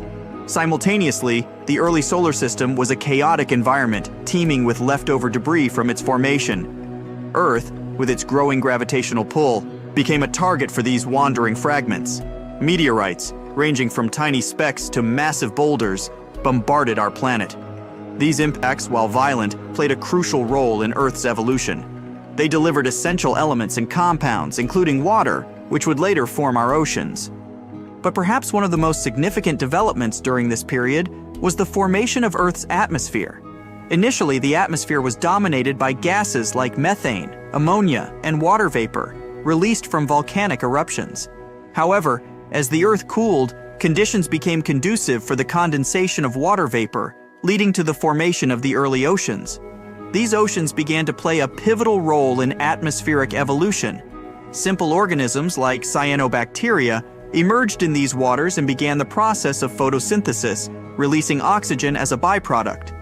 Over time, this oxygen accumulated, transforming the atmosphere from one devoid of this vital gas to one where it became a significant component. This evolving atmosphere served multiple purposes. It acted as a protective shield, filtering out harmful solar radiation. It played a role in regulating the planet's temperature, creating a greenhouse effect that kept the Earth warm. And, most importantly, it set the stage for the emergence and evolution of complex life. The early Earth, with its fiery landscapes, celestial impacts, and evolving atmosphere, was a testament to the dynamic nature of our planet. It reminds us that Earth, even in its earliest days, was a place of change, adaptation, and resilience. From the fiery eruptions and celestial bombardments of early Earth, we now find ourselves at a pivotal juncture in our planet's narrative. Amidst the evolving landscapes and the protective embrace of the atmosphere, the stage was set for one of the most profound events in Earth's history, the emergence of life. This chapter, marked by the transition from the simplicity of single-celled organisms to the complexity of multicellular life, is a testament to the tenacity and adaptability of life itself. Let's delve into this awe-inspiring epic, exploring the first sparks of life and the intricate dance of evolution. In the vast expanse of Earth's early oceans, amidst the swirling currents and mineral-rich waters, a miracle was unfolding. Simple molecules, driven by the energy from hydrothermal vents and the sun's rays, began to form complex structures. These structures, encapsulated within lipid membranes, were the precursors to the first cells. These primitive cells, or prokaryotes, lacked a defined nucleus but carried within them the blueprint of life, DNA. Over time, these prokaryotes diversified, adapting to various niches within the oceans. Among them, a particular group, the cyanobacteria, embarked on a transformative process, photosynthesis. By harnessing the sun's energy, they converted carbon dioxide and water into glucose, releasing oxygen as a byproduct. This oxygenation of the atmosphere set the stage for the next leap in evolutionary history. As the eons passed, certain prokaryotes began to form symbiotic relationships, leading to a significant evolutionary milestone, the emergence of eukaryotic cells. These cells, characterized by a defined nucleus and specialized organelles, were more complex and versatile. Within the protective embrace of these cells, DNA was safely housed within the nucleus, allowing for more intricate genetic processes. The stage was now set for another evolutionary leap. These eukaryotic cells, having thrived in the oceans, began to come together, forming colonies. Over time, these colonies became more specialized, with certain cells performing specific functions. This was the dawn of multicellularity. From simple colonies, complex organisms began to emerge, each cell playing its part in the symphony of life. The transition from single-celled organisms to multicellular life was not just a biological evolution, it was a testament to the power of cooperation and specialization. It laid the foundation for the diverse tapestry of life we see today, from the tiniest plankton to the majestic blue whale. From the delicate dance of single-celled organisms coming together to form the marvel of multicellular life, our narrative now propels us to a period in Earth's history that stands as a testament to the sheer diversity and adaptability of life. This epoch, known as the Cambrian explosion, was a burst of evolutionary creativity, a time when the tapestry of life became rich with color and complexity. Let's journey into this vibrant period, exploring the myriad forms that emerged and the factors that fueled this unparalleled diversification. Approximately 541 million years ago, the stage was set for one of the most significant evolutionary events in Earth's history. The oceans, teeming with simple multicellular organisms, were about to witness a rapid proliferation of new life forms. Over a relatively short geological time span, spanning just a few tens of millions of years, the number of distinct species exploded. From simple, soft-bodied creatures, the oceans became populated with a plethora of complex organisms, each with unique body plans, structures, and modes of life. Trilobites, with their segmented bodies and compound eyes, scuttled across the ocean floor. Bizarre creatures like Opabinia, with its 5 eyes and a long, grasping proboscis, swam through the waters. The first primitive ancestors of many modern animal groups, from mollusks to arthropods and even early vertebrates, made their debut during this period. But what fueled this explosion of diversity? Several factors converged to create the perfect conditions for evolutionary innovation. The atmosphere's oxygen levels had reached a critical threshold, supporting more energetically demanding organisms. The oceans were rich in nutrients, providing ample sustenance for the burgeoning life forms. Additionally, the development of hard body parts, like shells and exoskeletons, not only offered protection, but also opened up new ecological niches, driving competition and specialization. The Cambrian explosion was not just about the emergence of new species, it was about the establishment of complex ecosystems. Predators and prey, grazers and filter feeders, burrowers and swimmers all played their roles in the intricate dance of life. This period laid the foundation for the modern animal kingdom, setting the stage for the evolutionary dramas that would unfold in the subsequent epochs.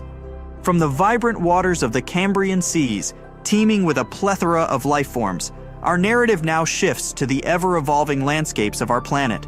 As life flourished in the oceans, the Earth's crust was undergoing its own dance of change and transformation. Massive landmasses were coming together, giving rise to supercontinents. And as these vast tracts of land formed, they set the stage for a new chapter in the story of life, the emergence and evolution of land animals. Let's traverse these ancient terrains, exploring the formation of supercontinents and the pioneering species that ventured from water to land. Throughout Earth's history, the continents have been in a state of constant motion, driven by the forces of plate tectonics. These land masses, floating atop the semi-fluid mantle, have collided, merged, and broken apart in an intricate dance that spans eons. One of the most significant outcomes of these movements was the formation of supercontinents, vast landmasses that brought together multiple smaller continents. One such supercontinent, Pangaea, formed around 300 million years ago. As Pangaea took shape, it brought with it profound changes to the planet's climate, ocean currents, and ecosystems. The interiors of this massive landmass became arid, while the coastlines were marked by lush, swampy environments. It was against this backdrop that a significant evolutionary transition occurred. Life, which had primarily been confined to the oceans, began to explore the terrestrial realm. The first pioneers of this transition were plants, which colonized the land and transformed it into a green, hospitable environment. These plants played a crucial role in creating stable ecosystems, producing oxygen, and providing a food source for the animals that would soon follow. Among the first animals to venture onto land were the arthropods, including early ancestors of insects and spiders. Their exoskeletons provided support and protection, allowing them to navigate the challenges of the terrestrial environment. Following closely were the amphibians, descendants of fish that had evolved limbs and lungs. These creatures, with their ability to breathe both in water and on land, became the bridge between aquatic and terrestrial life. The formation of supercontinents and the colonization of land by animals set the stage for the next phase of evolutionary history. As ecosystems became more complex, new niches opened up, driving further diversification and specialization. From the early amphibians, reptiles emerged, laying hard-shelled eggs and further reducing their dependence on aquatic environments. The stage was set for the rise of the dinosaurs, mammals, and the myriad land animals that would come to dominate the planet. Having witnessed the grandeur of supercontinents and the pioneering steps of the first land animals, we now delve deeper into the struggles and triumphs of these terrestrial pioneers. The transition from water to land was no small feat. It presented a myriad of challenges, from the basic necessities of breathing and locomotion to the complexities of reproduction and survival. Yet, as with all chapters in the story of life, adversity spurred innovation. Let's journey together, dear listeners, into the world of early land animals, exploring the obstacles they faced and the remarkable evolutionary solutions they devised. The very act of moving from water to land presented the first set of challenges. In the buoyant embrace of the oceans, weight and support were not pressing concerns. However, on land, the pull of gravity necessitated structural adaptations. Early amphibians, with their muscular limbs, evolved a robust skeletal system, providing the necessary support and allowing them to navigate the varied terrains of the ancient landscapes. Breathing was another significant challenge. While the aquatic ancestors of these land animals relied on gills to extract oxygen from water, the terrestrial environment demanded a different approach. Lungs, which allowed for the intake of atmospheric oxygen, became a crucial adaptation. These early lungs, while rudimentary compared to those of modern animals, set the stage for the diverse respiratory systems we see in land animals today.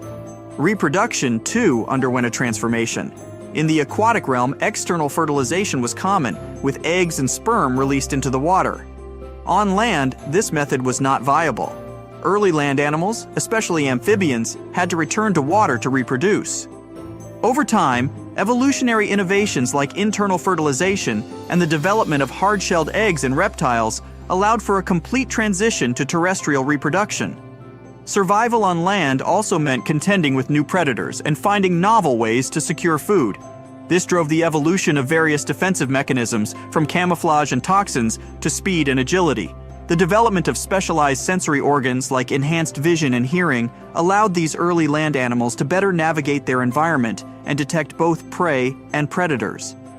As the eons passed, these challenges spurred a plethora of evolutionary innovations. From the amphibians came the reptiles, and from them, the dinosaurs and mammals. Each group, in its own way, tackled the challenges of terrestrial life, refining and building upon the solutions of their predecessors. As we draw our journey to a close, let's take a moment to reflect on the profound tapestry of events that have shaped our planet's history. From the birth of our solar system, the formation of the sun, the tumultuous early years of Earth, to the emergence and evolution of life, each chapter tells a story of resilience, adaptation, and the inexorable march of time. The Chicxulub incident, a cataclysmic event that forever altered the course of life on Earth, serves as a poignant reminder of the fragility and interconnectedness of our world. A single moment, a cosmic collision, had the power to reshape ecosystems, extinguish countless species, and pave the way for new forms of life to emerge. Yet, amidst the chaos and destruction, life found a way. Seeds and pollen, resilient in the face of adversity, ensured the continuity of plant life. The oceans, though transformed and challenged, remained cradles of biodiversity. And from the ashes of extinction, new life forms arose, each adapting and evolving to the ever-changing conditions of our planet.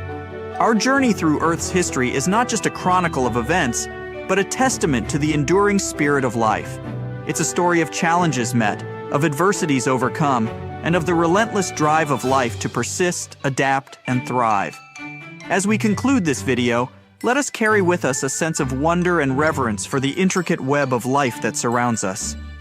Let us celebrate the resilience of nature, the beauty of evolution, and the mysteries that await us in the chapters yet to be written. Thank you, dear listeners, for joining us on this voyage through time. Until our next adventure, cherish the world around you, for it is a story millennia in the making. Antarctica wasn't always a frozen wasteland. A long time ago, it was full of life, and 56 million years ago, something terrifying stalked its jungles. A giant, flesh-eating bird. It was around 6 feet tall and weighed as much as a lion. For millions of years, nothing could challenge it, so why did it disappear? And could there be even bigger predators still hidden beneath the ice?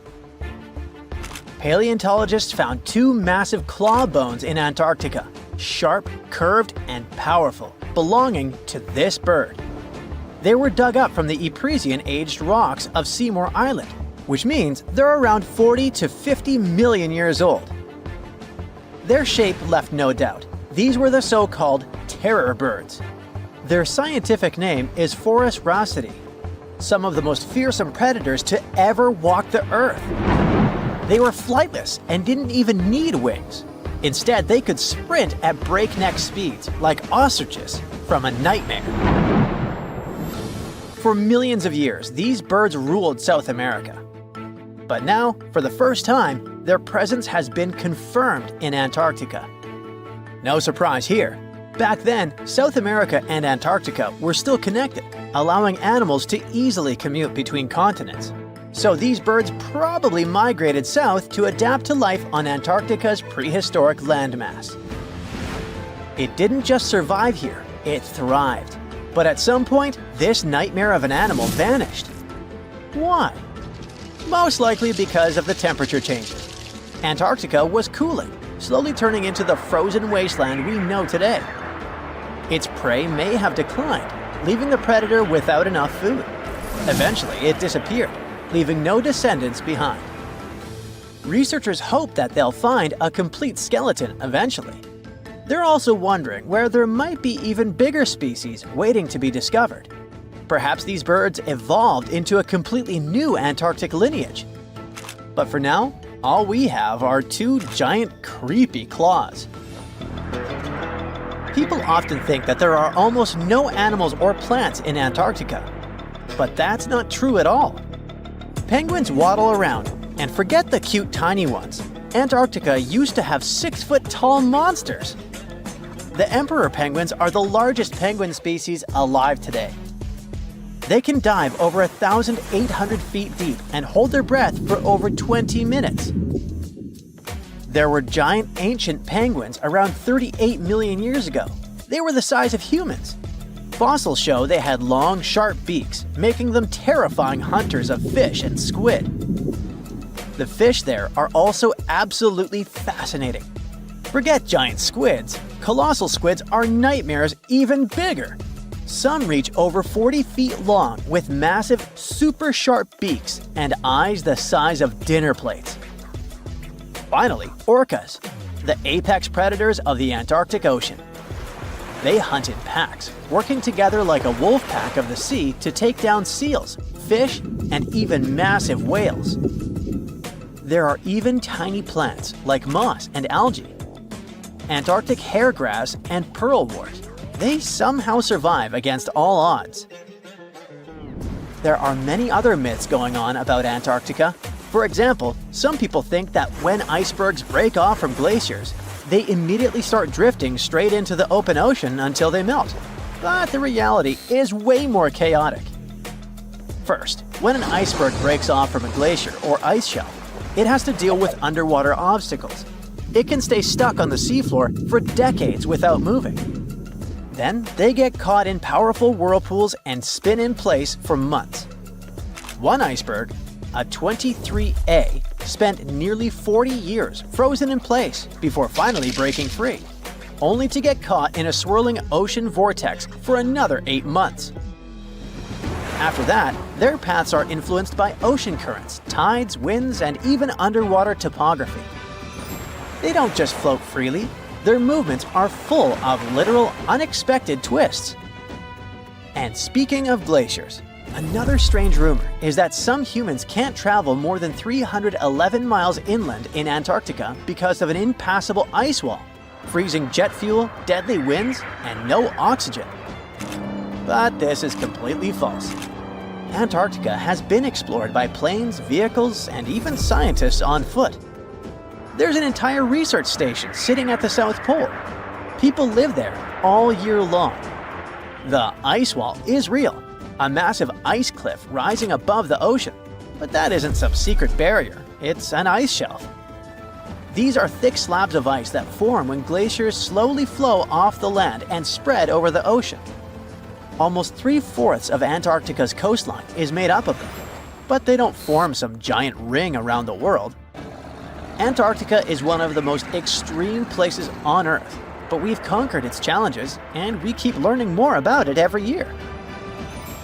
That's why every year, millions of dollars are poured into keeping research stations running, protecting wildlife, and making sure the people who live there have everything they need. But where does all this money go? Well, Antarctica stations are basically small cities. There's electricity, heating, water purification, food storage, and medical facilities. The biggest station, McMurdo, is basically a town with over 1,000 people in summer. It has everything from a fire station to a gym. The South Pole Station is super deep inland, so it's one of the hardest places to supply. Getting food and fuel there requires airplanes flying thousands of miles in extreme cold. But the internet loves a good mystery. When Google Maps revealed what looked like a massive doorway in Antarctica, conspiracy theorists went wild. People joked about everything from Bigfoot's vacation home to a secret base, or even a Star Trek spaceship hangar hidden in the ice.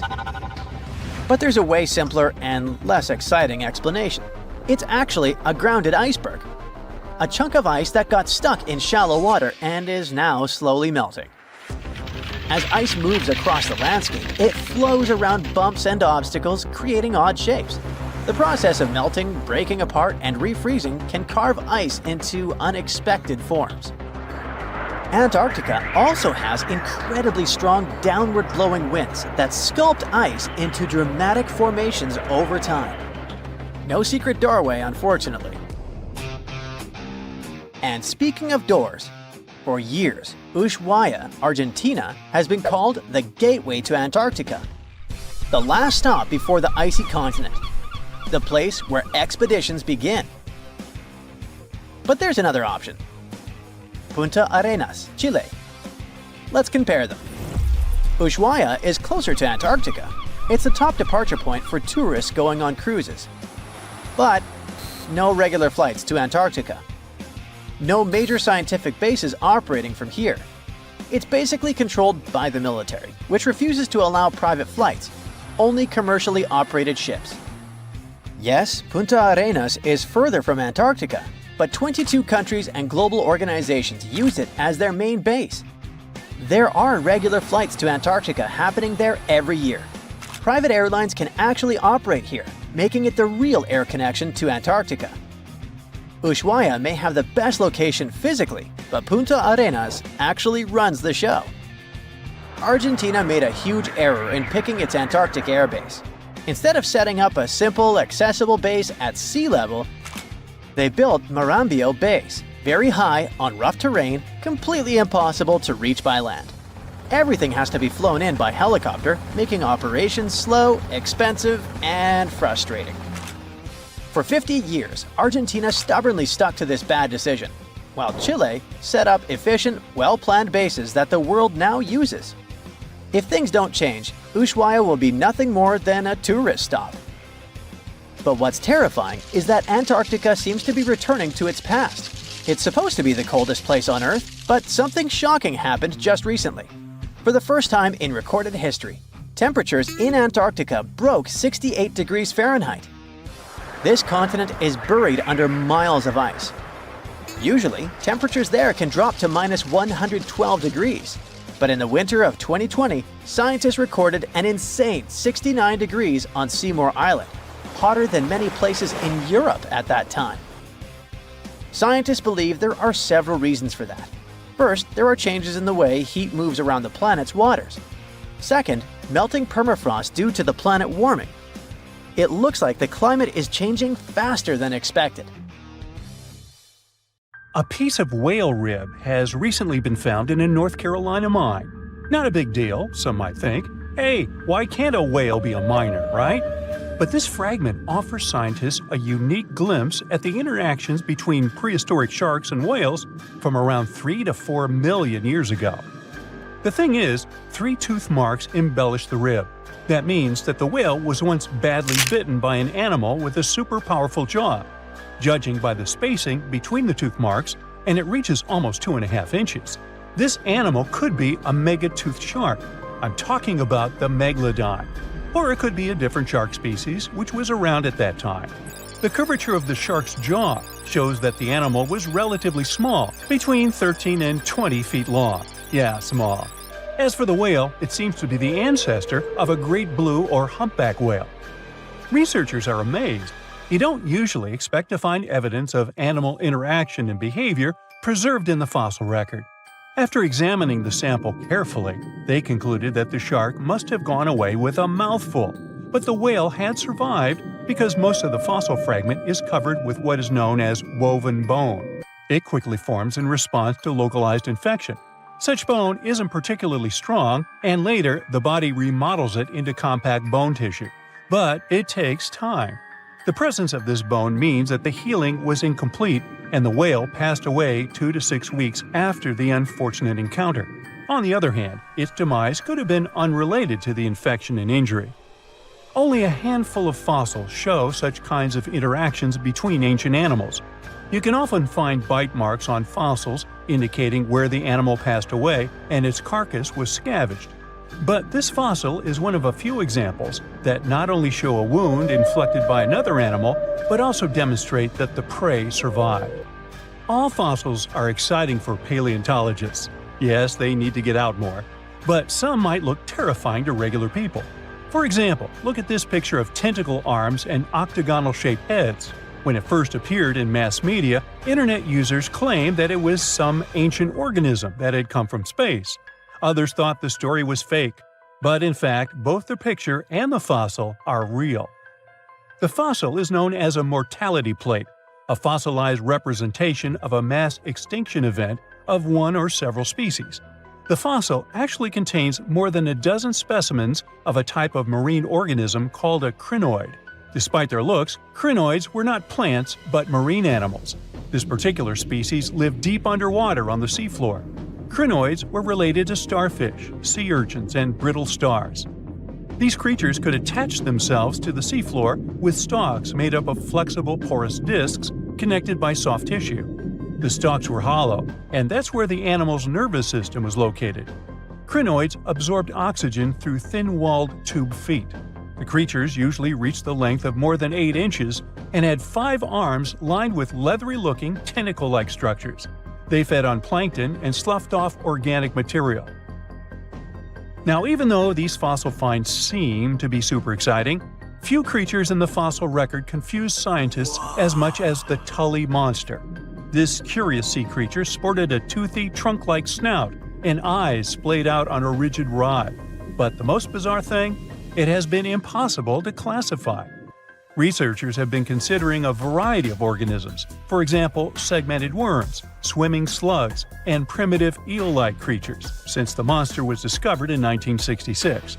Recently, they have even tried to connect it to some species of jawless fish with a backbone-like structure. A team of scientists from Japan has used high-resolution laser scanners to examine the anatomy of Tully monster fossils in 3D.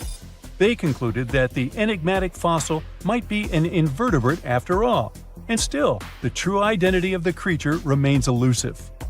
In the 1950s, amateur fossil hunter Francis Tully found a ghostly imprint of a torpedo-shaped organism with a huge tail fin in the Mizon Creek fossil beds in Illinois. Tully had never seen anything similar to the torpedo structure. He took his find to Chicago's Field Museum of Natural History. Paleontologists working there were baffled as well. Since then, scientists haven't been able to determine where the creature fits on the phylogenetic family tree, or where they should spend Thanksgiving. In 1741, an explorer and captain named Vitus Johansen Bering led an expedition to map the coast of Alaska. The ship he was on got shipwrecked on what later became known as Bering Island, and they got hungry. Half the crew survived thanks to the discovery of an extremely large sea cow. With the meat of these animals nourishing them, the sailors managed to build a small ship from the wreckage and return home. On their way back, a scientist who was among them spent his time documenting the animals and plants they had found. The sea cow was particularly interesting because without it, the crew wouldn't have survived. These animals were more than 26 feet long and weighed around 10 tons.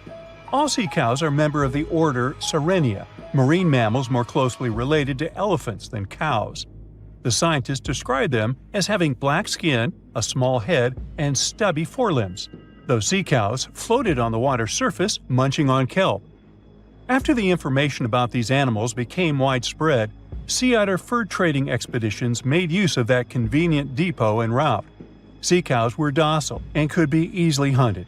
Long story short, within 27 years after the scientists mentioned those animals, they were driven to extinction.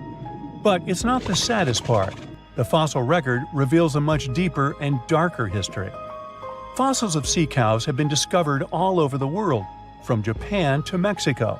It means that the animal once thrived in the vast kelp beds around the entire North Pacific Rim. That small population discovered by the expedition was probably the last remains of a once much larger and way healthier population. More likely, Aboriginal hunting had already reduced the numbers of these animals to near extinction levels, and the final blow came from Western hunters. The living close relatives of those ancient sea cows are rarely hunted today. Still, they're under threat of extinction themselves. To some, this amazing fossil might look a bit disturbing. Slaves' lentils are fossils that belong to animals called nummelites. They lived and thrived in a warm, shallow sea covering part of Egypt around 40 million years ago. The name nummelites hints at the fact that larger specimens resemble coins, and in Egyptian folklore, they're even referred to as angel's money. These creatures have a simple, single-celled structure, which contrasts with their super intricate skeleton. Look at this series of spiral overlapping whorls. Each whorl is divided into countless tiny chambers. Nummelites can grow to be 4 inches in diameter, and still, they are the fossils of single-celled animals related to amoeba. How and why did they grow to be so large? The reason could be their symbiotic relationships with other smaller organisms. In the case of modern species, such symbionts are tiny golden-brown single-celled algae called diatoms. The shells of nummelites are relatively transparent, and since they're flat, there's a large surface area for the light needed for the diatoms to photosynthesize. For some reasons, scientists are still debating about them. The presence of plant symbionts in animals dwelling in the sea encourages the growth of a calcareous skeleton in hosts.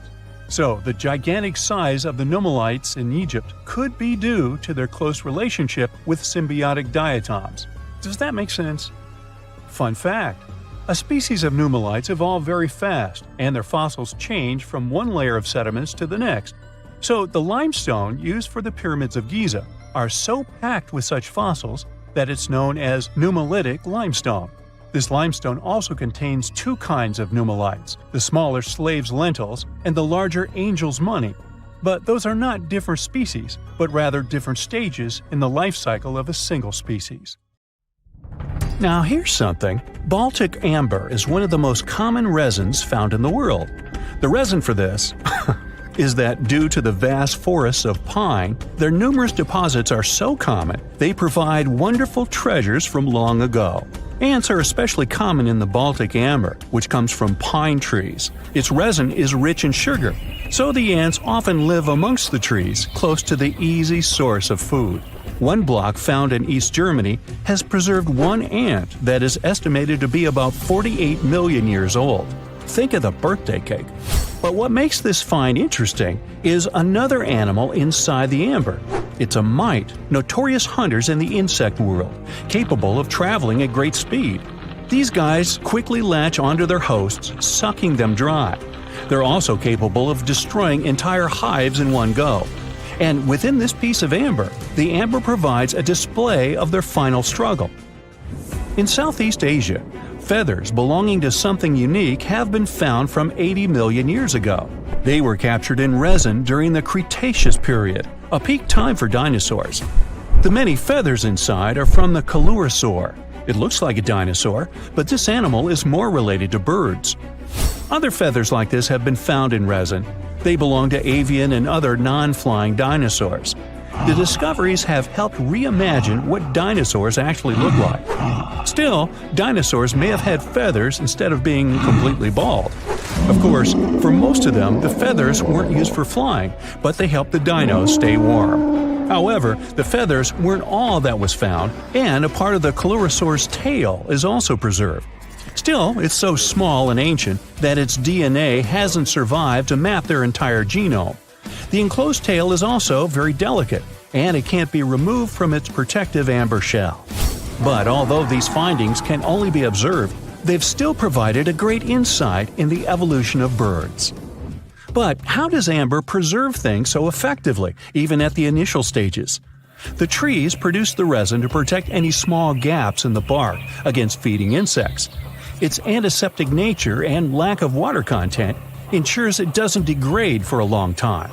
This also makes it more resilient as it petrifies over long periods, eventually becoming a fossil.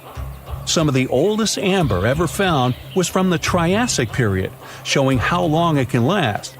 The pieces from Italy are about 230 million years old. And inside one of these ancient droplets holds the oldest arthropod ever recorded. This mite found inside has provided a broader understanding to their evolution. Today, they're known to mainly annoy gardeners by feeding on the petals of flowering plants. However, at the time the mite was caught, flowers didn't have any petals, and it would be without this tasty meal for another 100 million years. Now, 100 million years ago, Myanmar was part of Gondwana, the great supercontinent. At that time, Myanmar wasn't part of Asia yet. But it was still lush with a great forest, which contained many species of lizards that lived amongst the undergrowth, hiding away from dinosaurs. Many of them have been stored within amber. This fact helped discover ancestors of geckos and chameleons. By using CT scans, scientists have analyzed them, providing a glimpse into the formation of their scales, teeth, feet, and claws. It also provided an understanding of how these archaic creatures once appeared. Although mostly pieces of lizards, by using modern technology, the scientists have been able to create 3D images of the lizard. These images can reveal how those guys appeared in their full form. The images show that they still retain some of their exact features to this day, like the chameleon's sticky pads used for climbing. A salamander fossil from around 20 million years ago is one of the most intact specimens ever found in amber. Details of its final moments show that it had been attacked before getting stuck in the resin. However, what's confusing about this find from the Miocene era is that the amber was found in the Caribbean, but it came from a tree that's closer related to those from East Africa. The lizard also has ancestry from the same area. Finds like this have opened a whole new understanding about how these small lizards migrated. It's expected that they would have ridden fallen logs, which took them across the seas to new homelands, not only to the Caribbean, but to all continents except for Antarctica. Nobody goes there, it's too cold. In the Dominican Republic, you can find some of the rarest of all ambers. This Dominican amber came from neotropical forests from around 20 million years ago. Many of the trees that made the resin are now extinct. The amber is almost completely see-through and can come in an array of beautiful colors. The most common colors are red, yellow, and even blue, and are easily mistaken for gemstones. One was found with a flea caught in it, dating to when the forest was at its peak and the mammalian variety thrived. Fleas were likely common at the time, and this flea in particular had recently fed on a mammal before getting stuck. However, something more intriguing was found within the flea. While scientists checked what mammal DNA was within the flea, they found that it was carrying an ancient bacterial blight. These blights have been constant throughout Earth's history, dramatically decreasing populations of animals and plants. This now extinct blight in the amber helped scientists determine how much the bacteria have evolved and how it spread. Now, most remnants of insects inside amber aren't much more than the exoskeleton bodies. But with some found in Myanmar, they were so well preserved that even the color of the insects is still intact. Colors in nature appear in three different ways. The first is bioluminescence, that's produced by a chemical reaction within a living organism. The second is about pigments, where the color appears in an animal or a plant tissue. The third is called structural coloration, and the production of colors here is explained by microscopic surfaces fine enough to react with the light. The rare insects in amber were found in the form of structural coloration, but only at specific wavelengths. It all explains the very intense colors rarely found. 99 million years later, these bugs can still show their vibrant colors – blue, purple, and green. Some of them appear so different in color and shape that they almost look like they're from another world. Which of course they are, a very old one. Ants have been around for about 168 million years, based on fossil evidence provided. They're well known for their social hierarchies and their hive mind system. They've dominated almost every corner of the insect world, but when these social capabilities came about have been difficult to determine. Yet, recently, amber dated from 100 million years ago has shed some light into their evolution. Several amber pieces have preserved various ant types, including the worker ants, guardian or soldier ants, and even a queen ant. Before these pieces were found, it was estimated their social nature occurred millions of years later. A piece of amber dated 100 million years ago helped shed light on the evolution of birds. A perfectly preserved bird that hatched preserved in amber was already equipped with its flight feathers. With the earlier physical abilities, they would be capable of moving around the nest by themselves at a very young age, and it's expected they could search for their own food almost immediately. But as birds continue to evolve and spend more time in the skies, their brain developed larger for their cognitive abilities. After hatching, their early development was then more focused on the brain, and the chicks slowly became more reliant on their parents over time. In Spain, a massive treasure trove of amber and other fossils has been found. Inside, there were remnants of an entire ecosystem that existed 110 million years ago. A bunch of individual fossils were found. The vast collection includes many types of insects, mollusks, arachnids, plants, 50 different dinosaur bone fragments, feathers, and hair from mammals, and a McDonald's burger wrapper. Nah, just kidding. With the abundance of findings, it's helped researchers understand the ancient terrestrial ecosystem that once existed.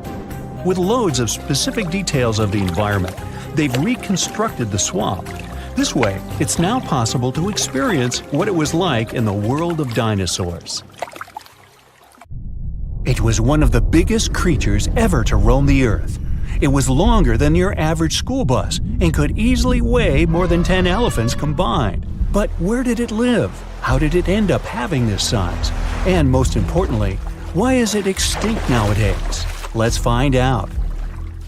The megalodon was the largest predator ever known in our planet's history.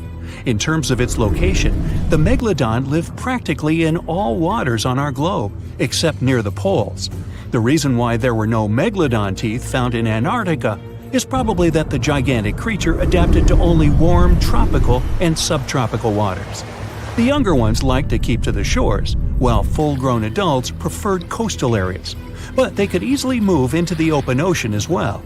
How do we know the megalodon was so widely spread?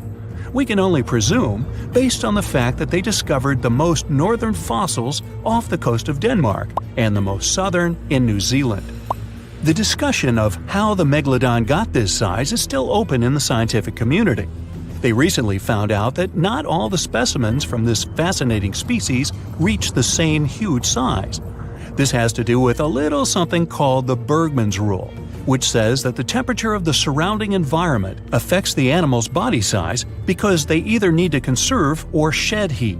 The megalodons that reach cooler waters probably needed more body weight to make sure they survived in low temperatures. On the contrary, those living in warmer waters had to be smaller to avoid burning up. But what did this enormous fish look like? Most modern depictions show the megalodon resembling an enormous great white shark. But well, it seems it may not necessarily be correct. The megalodon likely had a much shorter nose and a flatter jaw that looked almost squashed when compared with a great white shark. It also seems to have something in common with the modern blue shark: extra long pectoral fins. They needed these to support their weight and size while navigating the planet's waters. Lastly, the lady megalodons, seem to have been about twice as large as the gentlemen. As for their offspring, even a small megalodon was enormous, at least 6.5 feet from nose to tail. How do we know that? Because specialists have stumbled upon megalodon nursery habitats in Panama, Maryland, the Canary Islands, and Florida. Even the piles of used diapers were enormous. Nah, not really. Surely the scariest aspect of the megalodon's looks was its mouth. I mean, think about it. Megalodon had whales for dinner, so it obviously needed to open its mouth wide enough. Scientists have estimated that its jaw would span a mind-boggling size, 9 by 11 feet wide. Just to paint you a better picture, that means it could have easily gulped down 2 adult people side by side. Wait, which 2 adults? Those impressive jaws also feature 276 teeth. Based on modern reconstructions of the force of its bite, it looks like it may have been one of the most, if not the most, powerful animals of prey ever to exist. For comparison, humans can have a bite force of around 1,300 newtons. Today, great white sharks have been estimated to be able to bite down with a force of over 18,000 newtons. The megalodon tops all the records, with an estimated power of bite up to 10 times greater than that. It could basically crush a car with very little effort. Its teeth were also pretty amazing. Similar to sharks, the megalodon was fast in replacing its broken or worn teeth. With 4 or 5 rows of teeth in its mouth, it basically acted like a conveyor belt, growing back damaged or missing teeth within about 48 hours. This means that an adult megalodon probably would have grown several thousand teeth throughout its lifetime. It was nice of them to do that, though, since it's probably one of the reasons why megalodon teeth are so common in fossil records, and we're able to study them properly. To maintain its impressive physique, the megalodon had to eat somewhere around 2,500 pounds of food per day. Can't wrap your head around that? Well, it was the equivalent of 1¼ cows per day to survive. It's like if you had to eat 3,300 cans of tuna every day. I've used the word megalodon a lot, but have I mentioned where it comes from? When translated from Greek, it means giant tooth. Ah, those clever Greeks. However, this giant shark's full scientific name is a bit more complicated: Carcharocles megalodon. But are these gigantic predators actually extinct? We tend to believe so, but let's be honest for a second. We've come to know more about the surface of Mars than the depths of our oceans. Like, we've only explored 15% of our oceans altogether. Who knows what may be lying out there in the deep? Maybe some ancient predators? The Mariana Trench is the deepest oceanic trench on Earth. The Challenger Deep, its deepest part, is so deep that you could dip the whole of Mount Everest in there and it would still be over a mile above the surface. That's deep. If a megalodon or two ever needed a place to crash, that would be a discreet enough location. However, the Mariana Trench is not a particularly comfy place to be in. Because it's cold and steeped in total darkness and all. The temperatures here are around 36 degrees Fahrenheit all year round. And to top it all off, the pressure is 1,000 times stronger than at sea level. So it's safe to assume that if any megalodon is hiding in here, its teeth and bones might not be looking so good. Because of the intense pressure here in the Mariana Trench, proteins and calcium start to dissolve and disintegrate. That's why, for example, the Haddell snailfish, the deepest dwelling fish we've discovered, has evolved to feature flexible cartilage instead of bones. To survive here, the megalodon would also need to learn to navigate in complete darkness. That means it would have to either become luminescent or evolve to grow massive eyes like the giant squid. While it may sound like an intriguing and good idea for a movie script, most scientists don't think it's possible. Why?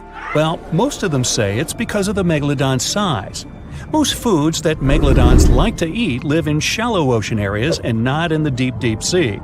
Specialists believe that if these animals were actually still roaming our waters, there's no way we wouldn't know about it.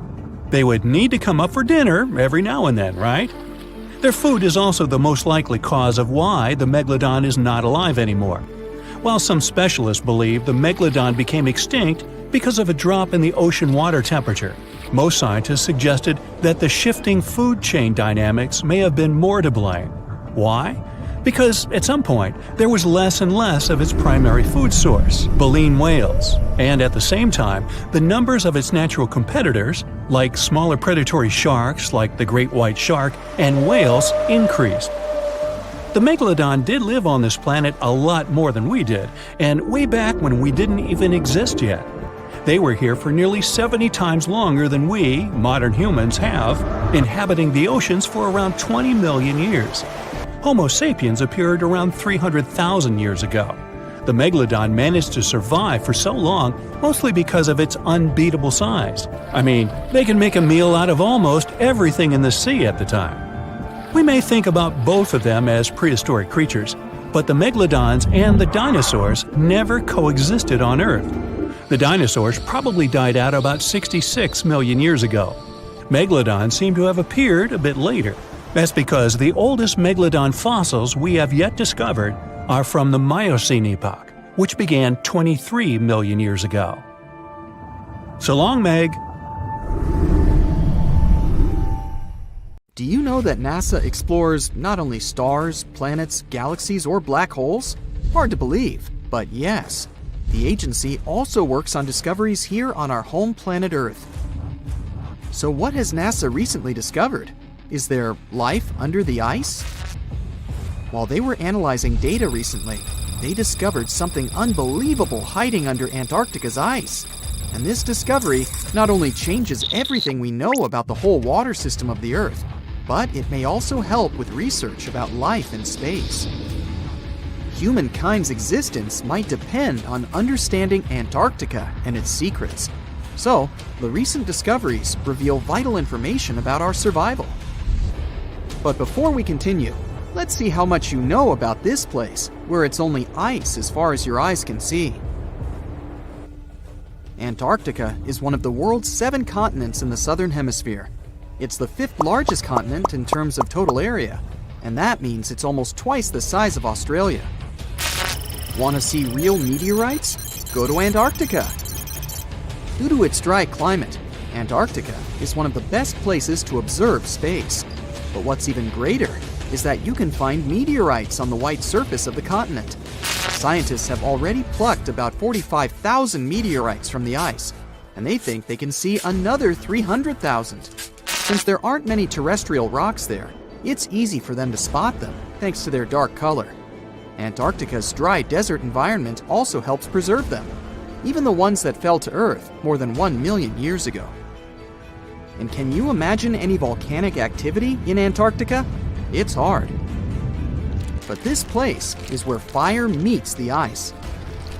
West Antarctica is where most volcanic activity occurs. Scientists recently found that 138 volcanoes exist in West Antarctica alone. Wow! You would think that Antarctica is always cold, but no. Its coastal regions can get as warm as 50 degrees Fahrenheit. But have you ever wondered what Antarctica would look like if there were no ice? It may seem unimaginable now, but it was not always covered by ice. That was 34 million years ago, though, so nobody could tell how the continent's surface would be without the ice. But NASA changed that. They generated computer simulations and created the most accurate map of it as of today. What they saw was incredible. The continent was not flat at all like it seemed. It's pretty bumpy with valleys, rolling plains, and high mountains.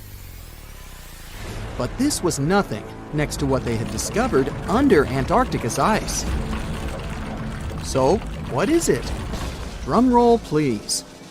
NASA found 2 new subglacial lakes. And what's even cooler about it is that they spotted these lakes from space. How is that? If your answer is high-tech satellites, then you're right. In 2003, NASA launched a satellite called IceSat. It measured ice sheet mass balance and cloud and aerosol heights. The satellite also helped create the ice-free map of Antarctica. In 2010, the European Space Agency launched the second satellite, Cryosat-2. It was for tracking the changes in the thickness of the ice. Then, in 2018, NASA launched the third one, IceSat-2, a follow-on to the IceSat spacecraft. It measured ice sheet elevation and sea ice thickness. It was NASA's most advanced Earth-observing laser instrument. It delivered the highest precision data. And when that was combined with the data from the other satellites, it was possible to spot these 2 new lakes near a pair of larger ones. But how is it possible that these lakes exist in the first place? The average thickness of most Antarctica ice is approximately 1.2 miles. However, it can get over 1.8 miles thick in some places, especially during the winter. So, you might think that there's nothing under there, but science says otherwise. It's not quite possible to see it with your bare eyes, but the continent's ice is slowly but constantly flowing in different directions under the force of its weight. but scientists could not figure out how water moved for many years. That started to change in 2007, when data gathered from the IceSat provided insight into what hides beneath the surface. They first discovered an entire network of meltwater lakes connected under Antarctica's fast-flowing ice streams, and there were hundreds of them. Scripps Institution of Oceanography glaciologist Helen Amanda Fricker figured that the elevation changes measured by IceSat happened because of the dynamics of these lakes. They did not hold meltwater statically. Instead, they were filling and draining continuously over time through a system of waterways. And as they did that, the ice above rose and fell. But where do they drain? The ocean, of course, and it drains a lot. A recent study, co-authored by Fricker, found that the drainage of one lake flushed as much as 198 billion gallons into the ocean in only 3 days. Countless mysteries about how nature works are still waiting to be solved. But finding the 2 new lakes will give scientists a better picture of how fast the Antarctic ice sheet will change as the climate gets warmer, and how this will affect global ocean currents and sea level rise. The filling and draining cycle of the lakes also caused the ice sheet to suffer cracks and crevices. So, the information they find from these new lakes will also give them a better understanding of the damage on the surface of the ice. They will also be able to assess how this filling and draining system influences the speed at which ice slips into the oceans and seas. And that means they can evaluate how the added freshwater may alter marine ecosystems. This discovery may also suggest whether life is under the ice. Wow! Scientists drilled through about 3,504 feet of ice and found that water samples taken from one of the lakes contained approximately 10,000 bacterial cells per milliliter. Such a high number of bacterial life is a good sign, because that means the icy waters might also support higher life forms, such as microanimals, and one of these new lakes might even be their home. But the most exciting thing is that the new lakes might help them understand whether life on other planets is possible. Scientists believe any life below the frozen surface of the planet Mars might follow the patterns seen in Antarctica's lakes. So, there is a possibility that they might find critical new information on the type of life that may have existed on the red planet.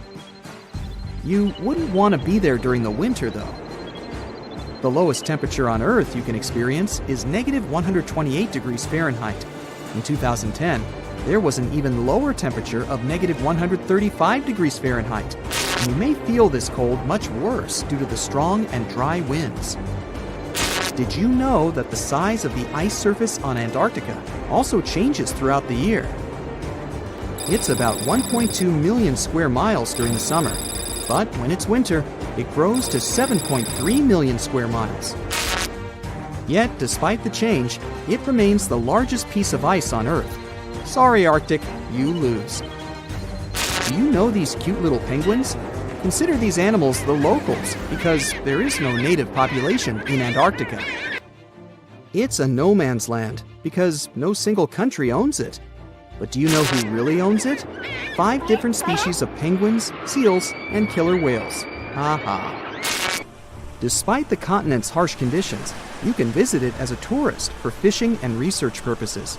Around 5,000 people reside on the continent during summer at research stations. But when winter comes, the number naturally drops down to 1,000. Antarctica's ice blanket makes up 70% of the world's freshwater reserves. Imagine what would happen if it melted. The global sea levels would be raised by almost 200 feet. Look at those lush coniferous forests and tundra. What a wonderland. You may have mistakenly thought it's Canada, but it's not. It's Antarctica, about 34 million years ago. So what makes Antarctica this frigid today? It turns out a mix of dropping carbon dioxide levels and some tectonic shuffle played a huge role in transforming this ice-free paradise into the frozen continent we know now. About 50 million years ago, CO2 concentrations were sky high, strutting around at around 1,000 to 2,000 parts per million. But as those levels tumbled down, global temps started to drop, paving the way for the mighty ice sheets that later took over Antarctica.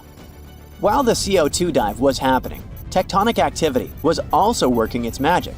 The big split between South America and Antarctica opened up the Drake Passage, which created the Antarctic Circumpolar Current.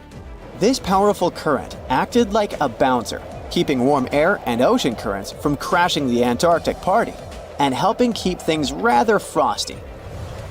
If you mix up Australia and Antarctica, you're not that wrong. These two continents used to be one. If you mix up Austria and Australia, it's much worse.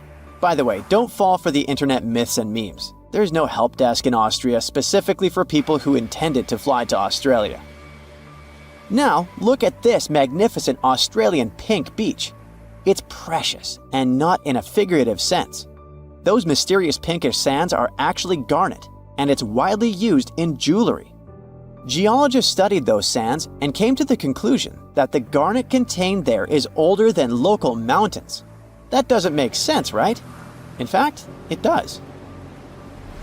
You see, Australia didn't used to be this very detached continent as it is now. Many millions of years ago, Australia and Antarctica were part of the supercontinent Gondwana, and glacial erosion released the garnet, which eventually made its way to the beach. These sands formed when South Australia was flat and chill, long before the mountains appeared. Most garnet gets washed away, but this batch has a rich history, tracing back to glacial rocks in the Transantarctic Mountains. So this pink sand comes from an ancient mountain range hidden under Antarctic ice. Not only does Antarctica ice hide gems like garnet, if you look harder, you might find entire buildings. Sounds insane, but this is exactly what a British explorer did. His name is Chris Brown, and he uncovered an entire building beneath the ice. He was traveling to the pole of inaccessibility, and it all started with a bummer. Chris and his son had their plane broken. Suddenly, they spotted a lone bust peeking out of the snow. This place was an old meteorological station. Despite freezing conditions, Chris and his son Micah had a blast exploring. Chris is on a mission to conquer all 7 earthbound poles of inaccessibility and has tackled 5 so far. I guess you already know that Antarctica is the largest desert on Earth, much larger than the Sahara or the Gobi. Still, despite being the driest continent on Earth, it boasts a seriously weird waterfall. Nestled in the mesmerizing McMurdo Dry Valleys, it's 5 stories tall and looks like it's gushing blood. It's even called Blood Falls. It may look outlandish and even frightening, but its nature can be easily explained. The water that creates this crimson cascade was once a salty lake, but over time, it became sealed off from the outside world when glaciers formed on top of it. Now, this ancient water hanging out 1,300 feet below the surface has cranked up its salt levels to 3 times saltier than the ocean. This salt water is also loaded with iron and gets 0 oxygen or sunlight. When the iron-rich water trickles through a crack in the glacier and meets the air, it rusts up, turning dark red. You may have mistakenly heard that no bug species belongs to Antarctica, but it's not exactly true, because there's this tiny Antarctic midge living there. Plus, there are some spiders too. Those aren't your average spiders hanging out in the darkest corners of your apartment. Those are critters lurking in the chilly darkness of the Antarctic ocean floor. These little marine creepers are actually arthropods and can stretch around 20 inches across. As if that wasn't bizarre enough, they also breathe through little holes in their legs. Quick question. What's the color that you associate most with Antarctica? I'm sure it's white. That's my association too. However, Antarctica may look like a slice of watermelon. That colorful snow comes courtesy of a tough little algae called Chlamydomonas nivalis. When things start to warm up during the Antarctic summer, these little guys release their vibrant red and green spores, painting the snow in wild and funky colors. But it's best to steer clear because that snow is not just a pretty sight. It's also toxic and definitely not edible. Searching for fossils is always a blast, but when you're in one of the most remote spots on the planet, it gets even more exciting. A diverse team of scientists recently hit the mother lode, pulling in over a ton of fossils from ancient marine life, dinosaurs, and birds from the late Cretaceous period, about 71 million years ago. Their adventure kicked off with a flight to South America, followed by a 5-day trek through the infamous Drake Passage.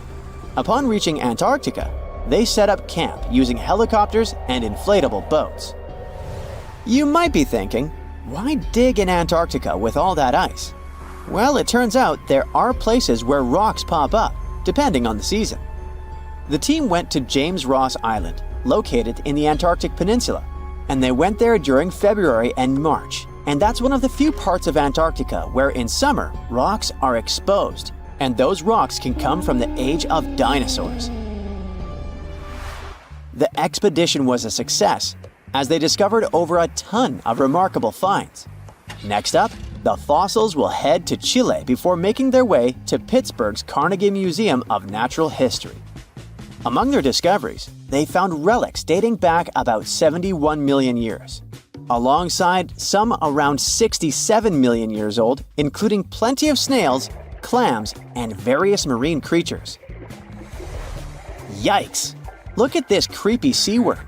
It could live in LA and be a star in a horror movie, but it chooses to call the chilly waters of the Southern Ocean near Antarctica its home. These worms can grow up to 8 inches long and 4 inches wide, but don't let their spooky exterior trick you. Research suggests they might actually be superheroes in disguise, playing a vital role in keeping ecosystems buzzing.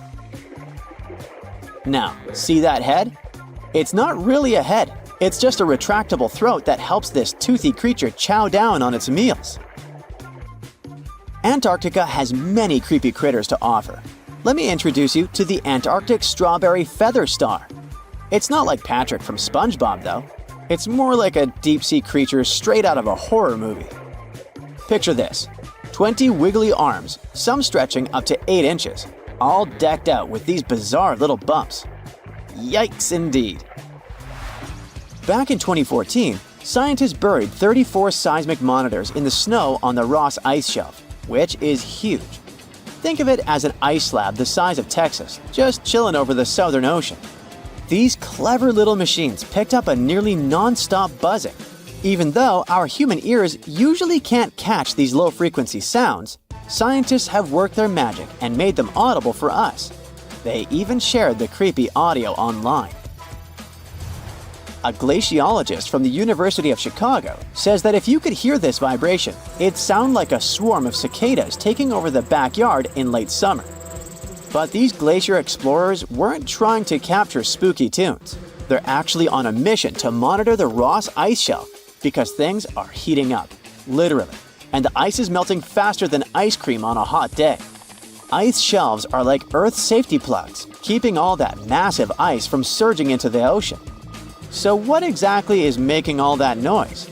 It's likely just strong winds whipping across ice dunes, creating a kind of natural vibration. Consider Lake Enigma. What a fitting name. It's already strange enough because it's not even supposed to exist. But now, we stumbled upon actual life deep beneath it. And this just might help NASA in their search for life in outer space. The lake lies deep in the icy heart of Antarctica, so it's not really a water pool like we're used to, more like a lake-like block of ice, or so we thought. Just recently, Italian scientists discovered a secret that had been buried for ages, an actual body of water, and in this water, life is thriving. Various microorganisms, and even some weird little hunters, which is super weird, since Enigma sits in a remote and harsh corner of our planet, the northern Victoria Land in Antarctica. The entire South Pole is cold, but in this place, temperatures can plummet to a horrifying minus 41 degrees Fahrenheit, though on average it's around 7. Chilly. Like we said, this lake shouldn't even be there at all. Antarctica is technically the largest desert on Earth, even though it's covered in snow, because it's super dry.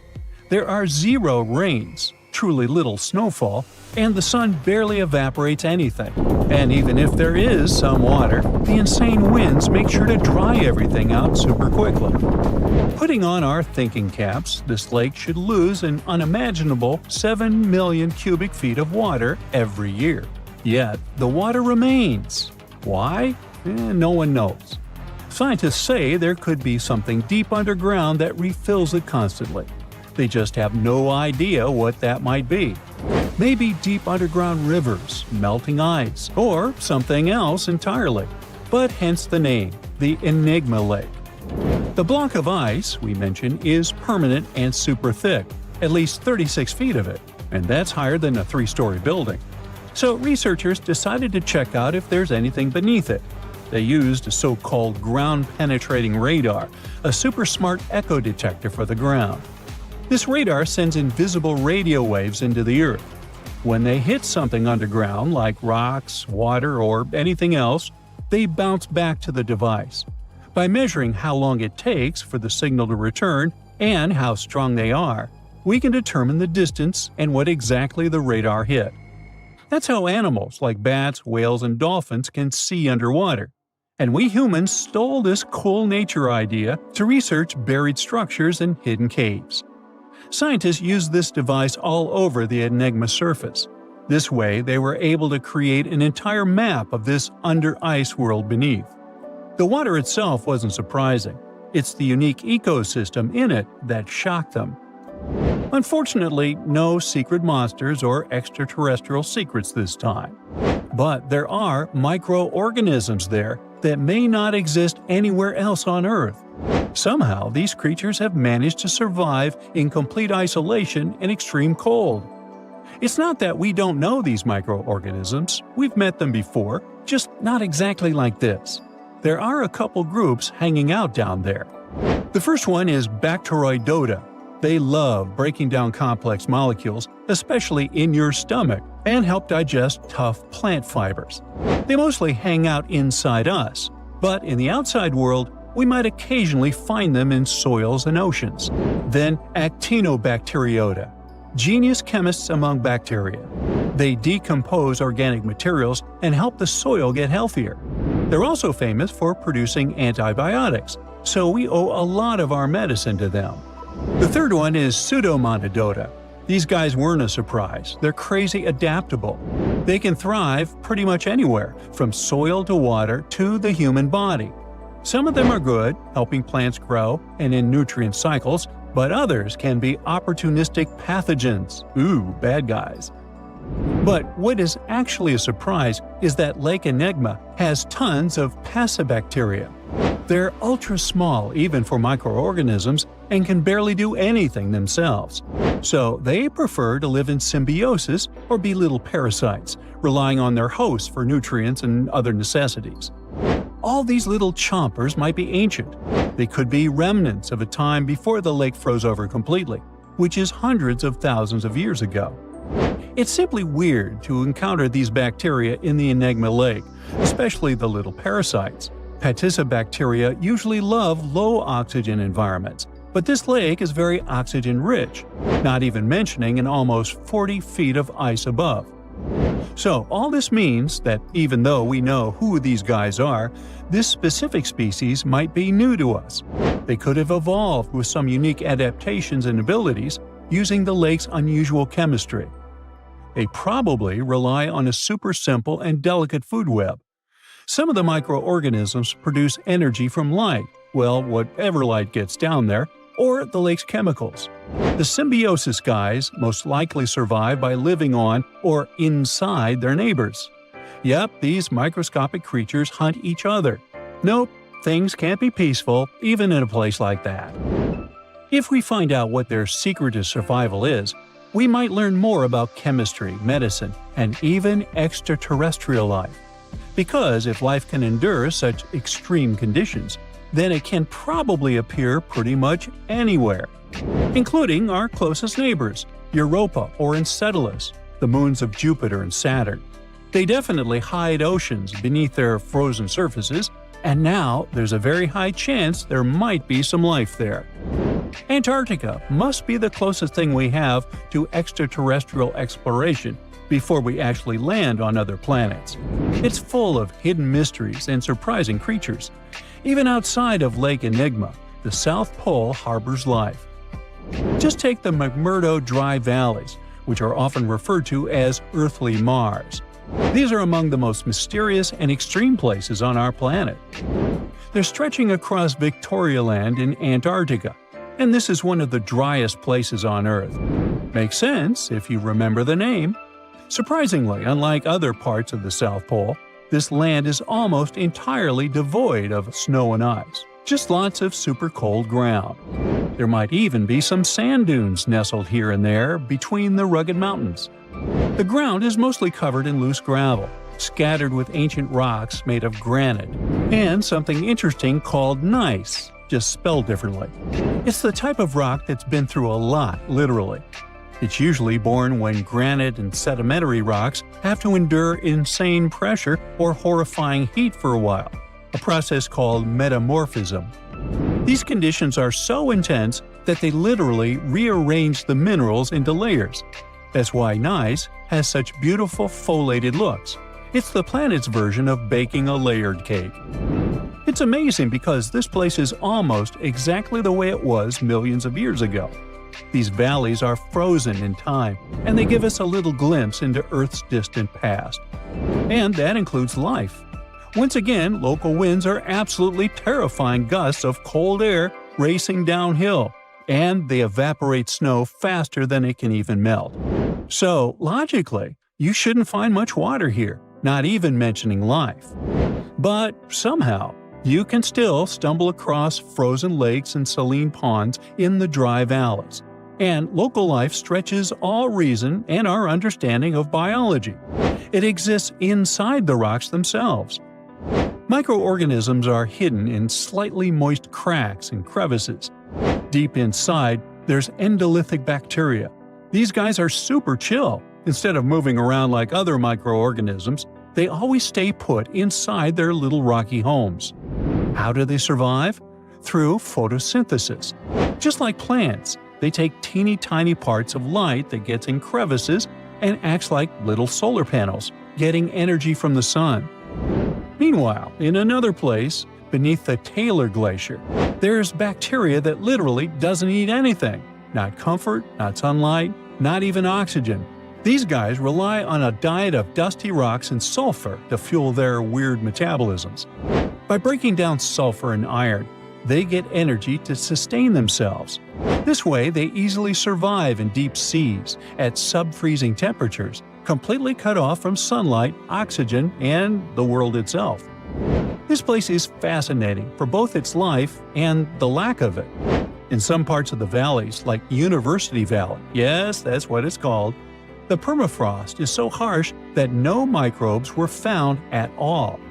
This might be one of the only places on Earth where life appears to be completely absent, a quite scary idea. Anyway, now scientists are thinking about learning more about Lake Enigma and drilling this Mars-like environment, exactly for that reason, to see how we could get samples from Mars in the future. Antarctica wasn't always a frozen wasteland. A long time ago, it was full of life, and 56 million years ago, something terrifying stalked its jungles. A giant, flesh-eating bird. It was around 6 feet tall and weighed as much as a lion. For millions of years, nothing could challenge it. So why did it disappear? And could there be even bigger predators still hidden beneath the ice? Paleontologists found 2 massive claw bones in Antarctica, sharp, curved, and powerful, belonging to this bird. They were dug up from the Epresian-aged rocks of Seymour Island, which means they're around 40 to 50 million years old. Their shape left no doubt. These were the so-called terror birds. Their scientific name is Forus raceti, some of the most fearsome predators to ever walk the Earth. They were flightless and didn't even need wings. Instead, they could sprint at breakneck speeds, like ostriches from a nightmare. For millions of years, these birds ruled South America. But now, for the first time, their presence has been confirmed in Antarctica. No surprise here. Back then, South America and Antarctica were still connected, allowing animals to easily commute between continents. So these birds probably migrated south to adapt to life on Antarctica's prehistoric landmass. It didn't just survive here, it thrived. But at some point, this nightmare of an animal vanished. Why? Most likely because of the temperature changes. Antarctica was cooling, slowly turning into the frozen wasteland we know today. Its prey may have declined, leaving the predator without enough food. Eventually, it disappeared, leaving no descendants behind. Researchers hope that they'll find a complete skeleton eventually. They're also wondering where there might be even bigger species waiting to be discovered.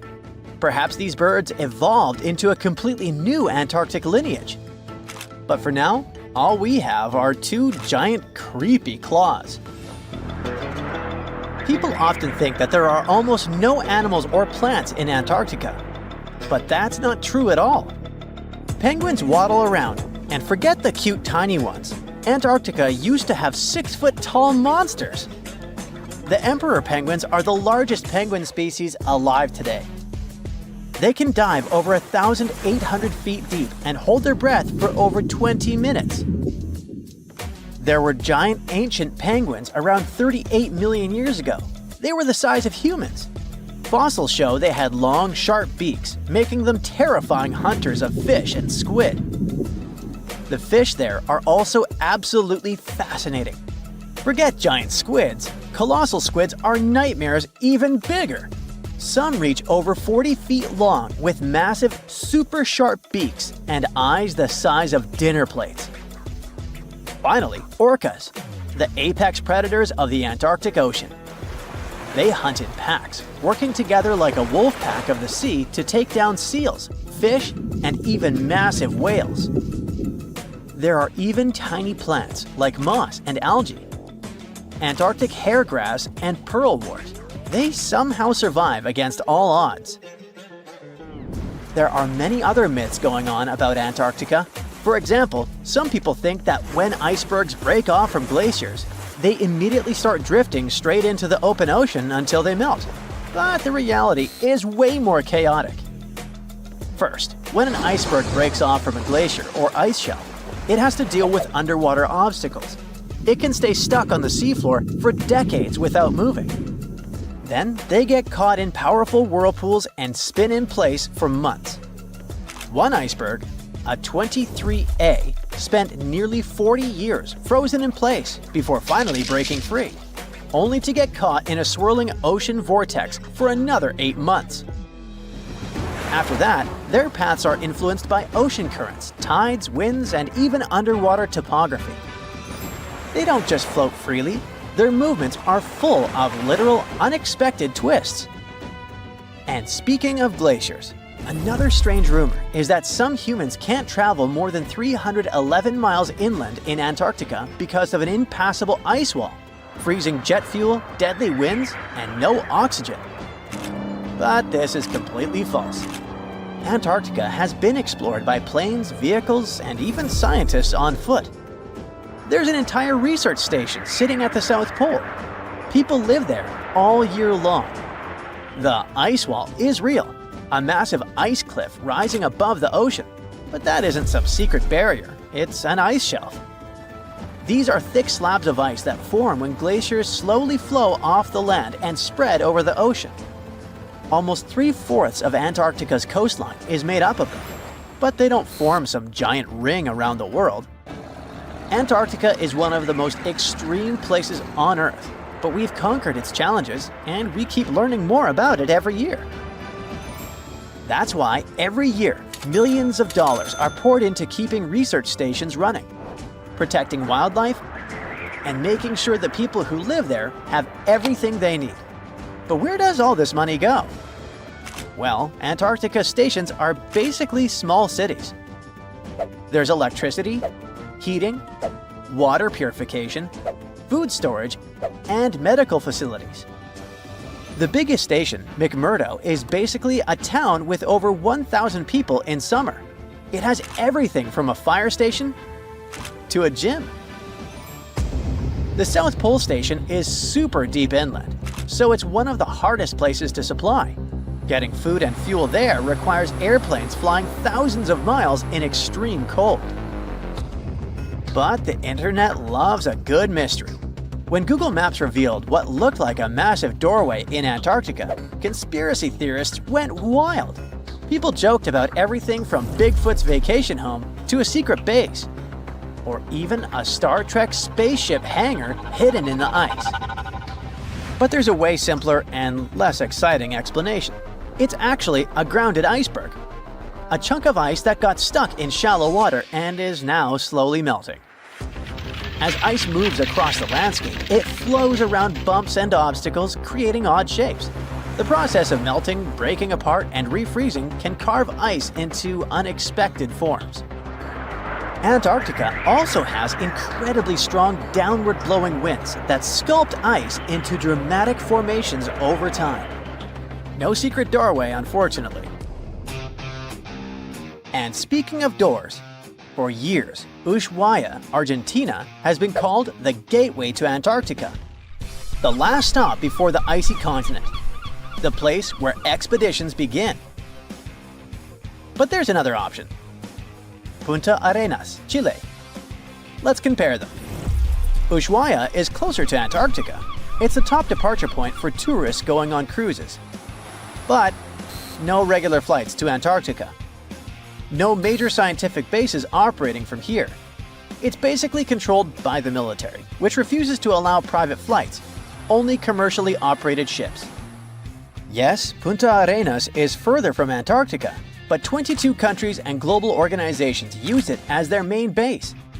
There are regular flights to Antarctica happening there every year. Private airlines can actually operate here, making it the real air connection to Antarctica. Ushuaia may have the best location physically, but Punta Arenas actually runs the show. Argentina made a huge error in picking its Antarctic airbase. Instead of setting up a simple, accessible base at sea level, they built Marambio Base, very high on rough terrain, completely impossible to reach by land. Everything has to be flown in by helicopter, making operations slow, expensive, and frustrating. For 50 years, Argentina stubbornly stuck to this bad decision, while Chile set up efficient, well-planned bases that the world now uses. If things don't change, Ushuaia will be nothing more than a tourist stop. But what's terrifying is that Antarctica seems to be returning to its past. It's supposed to be the coldest place on Earth, but something shocking happened just recently. For the first time in recorded history, temperatures in Antarctica broke 68 degrees Fahrenheit. This continent is buried under miles of ice. Usually, temperatures there can drop to minus 112 degrees. But in the winter of 2020, scientists recorded an insane 69 degrees on Seymour Island, hotter than many places in Europe at that time. Scientists believe there are several reasons for that. First, there are changes in the way heat moves around the planet's waters. Second, melting permafrost due to the planet warming. It looks like the climate is changing faster than expected. The Loch Ness Monster is actually not from Scotland. Turns out, this real-life creature lived in the freezing waters of Antarctica about 70 million years ago. In 2019, researchers discovered fossils of a huge, prehistoric marine reptile that looked a lot like what people described as Nessie. This beast was terrifying, measuring up to 36 feet long with a massive giraffe-like neck. It also weighed around 15 tons, which is about the size of 3 elephants. Next up on our list of huge animals is a penguin. I know penguins aren't exactly what you'd call big, but scientists have just found what they think might be the biggest penguin ever, the Kumimamu fordyce. It's believed that these giant birds were hanging around New Zealand about 55 million years ago, and they were huge, weighing over 330 pounds. That's about 5 times the size of the emperor penguins, which are considered the largest penguins alive today. Now, let's move on from massive creatures to something much smaller. Meet B. manfredschmidti, a great ape that lived around 12 million years ago in what is now Germany. This creature is very special, as it's the tiniest great ape ever discovered. And when I say tiny, I really mean it. These ancient animals only weighed about 22 pounds. They were basically no bigger than a super chunky cat. If you think small creatures aren't scary, wait until you meet the electric blue tarantula. This newly discovered species from Thailand's mangroves has an almost otherworldly electric blue color. Its vibrant hue doesn't come from pigment, it is actually caused by the unique structure of its hair, which reflects blue light, making it look like an extraterrestrial being. We're going even further now, diving into the freezing pitch-black depths. At around 2,000 feet deep in the Andaman Sea, scientists found a new species of ghost shark, which they named Chimera supape. Their appearance is straight out of a horror movie. They have sleek, pale bodies, frills that look like feathers, and large, creepy eyes. These ghost sharks aren't actually sharks, but they are related, having diverged from their cousins about 400 million years ago. The good news is they're not too scary since they're only a bit bigger than a shoebox. Just when you think we can't find stranger creatures, we come across this ancient amphibian from Brazil. Scientifically known as K. rosei. This newly discovered giant crocodile-like creature lived during the Triassic period, over 240 million years ago. At nearly 10 feet long, it had a powerful jaw, resembling the modern-day alligator. This beast was definitely a survivor since it adapted to the most severe conditions ever seen on the planet. Last year, scientists were tracking the dense Amazon rainforest at night when they found some quirky orange spiders that looked like they were wearing black boots. The team soon discovered it was a new type of giant crab spider. And no, they don't look like crabs at all. They only got their name because, while perched on plants, these spiders spread their legs out to the sides, just like crabs. Do you know that some new species are named after celebrities? Hollywood icon Harrison Ford now has his very own snake, for example. Discovered in Peru, T. Harrison Fordy honors the actor famous for his role as Indiana Jones, an archaeologist with a notorious fear of snakes. Unlike the film's menacing serpents, this new snake species is quite modest in size, measuring about 16 inches long. We also have the Rampholion princei, a small new species of pygmy chameleon from Tanzania that was named after US rapper and poet Prince Iya. He received this honor because of his work raising awareness about global environmental issues. Another celebrity namesake is DiCaprio's snail-eating snake, which hangs out in the shrubs of Panama's forests. This S. Irmelindi caprioi is about 15 inches long and spends its nights on palm fronds looking for snails and slugs. Its round eyes look like glowing coals that can be a bit scary, but overall, the creature is super chill. Even when it feels threatened, it doesn't bite. It just coils up around its head and gives off a really bad smell. Now something a bit more sinister. Meet Venomius tomhardii. Does that name ring a bell? Exactly. This new species of spider was named after Tom Hardy's portrayal of the infamous Marvel character Venom. And all because the black spots on the spider's abdomen reminded researchers of the famous anti-hero. Most spiders of this species were found in Australia at night, sitting in their elaborate webs in forested areas near the coast. When disturbed, these creepy crawlers often hide in silk-lined hollows in tree branches. We've also got something for the Lord of the Rings fans. In the vast and warm waters of the Amazon River, scientists have just discovered a new species of pacu. This fish is a relative of the terrifying piranha, with a plant-based diet and human-like teeth. It was named Myloplus sauron because of a bold vertical black mark on its side, which reminded researchers of the fiery eye symbol of the villain Sauron from Tolkien's epic saga. Wait, is that a tanned capybara or a wild dog? Well, actually, it's neither. This is a newly discovered dwarf deer. This tiny creature, about the size of a basset hound, scurries through the forests of Peru. The combo of large eyes, stocky body, and short legs makes this animal simply adorable. This cute little deer is the complete opposite of what we've got coming up next. This bizarre-looking creature is what we believe the beast of 5 teeth might have looked like. Its fossils, found in Chilean Patagonia, showed that it lived during the age of dinosaurs, about 72 million years ago. This finding is just another piece of evidence that mammals had been roaming around that part of South America much earlier than we thought. Moving from the forests of South America to the deserts of Australia, we come across a sand dragon lizard, known scientifically as Cteniferus tayacalpa. With its sandy color and long, lean body, this lizard looks like it could star in a Dune movie. Discovered last year, this sand dragon lizard blends in perfectly with the hot sands of the Great Victoria Desert in southern Australia. For over 10 years, a large-eyed creature managed to hide from scientists who ventured into the mountains of southwestern China. But not this time. In 2023, the group finally managed to take photos of 7 frogs that didn't match any known species. They're now known as Leishan odorous frogs, a species that grows to be about 2 inches long and has small bumps all over their grass-green bodies. Off the coast of Chile, we have recently found a seamount nearly 4 times as high as the Burj Khalifa. Underwater mountains are usually home to beautiful life forms, like sponge gardens and ancient corals. But this Chilean seamount also hid a creature known as the flying spaghetti monster. It's a rare type of squid with long noodle-like tentacles that make it look like an underwater pasta dish. Including its tentacles, this strange creature can be over 130 feet long.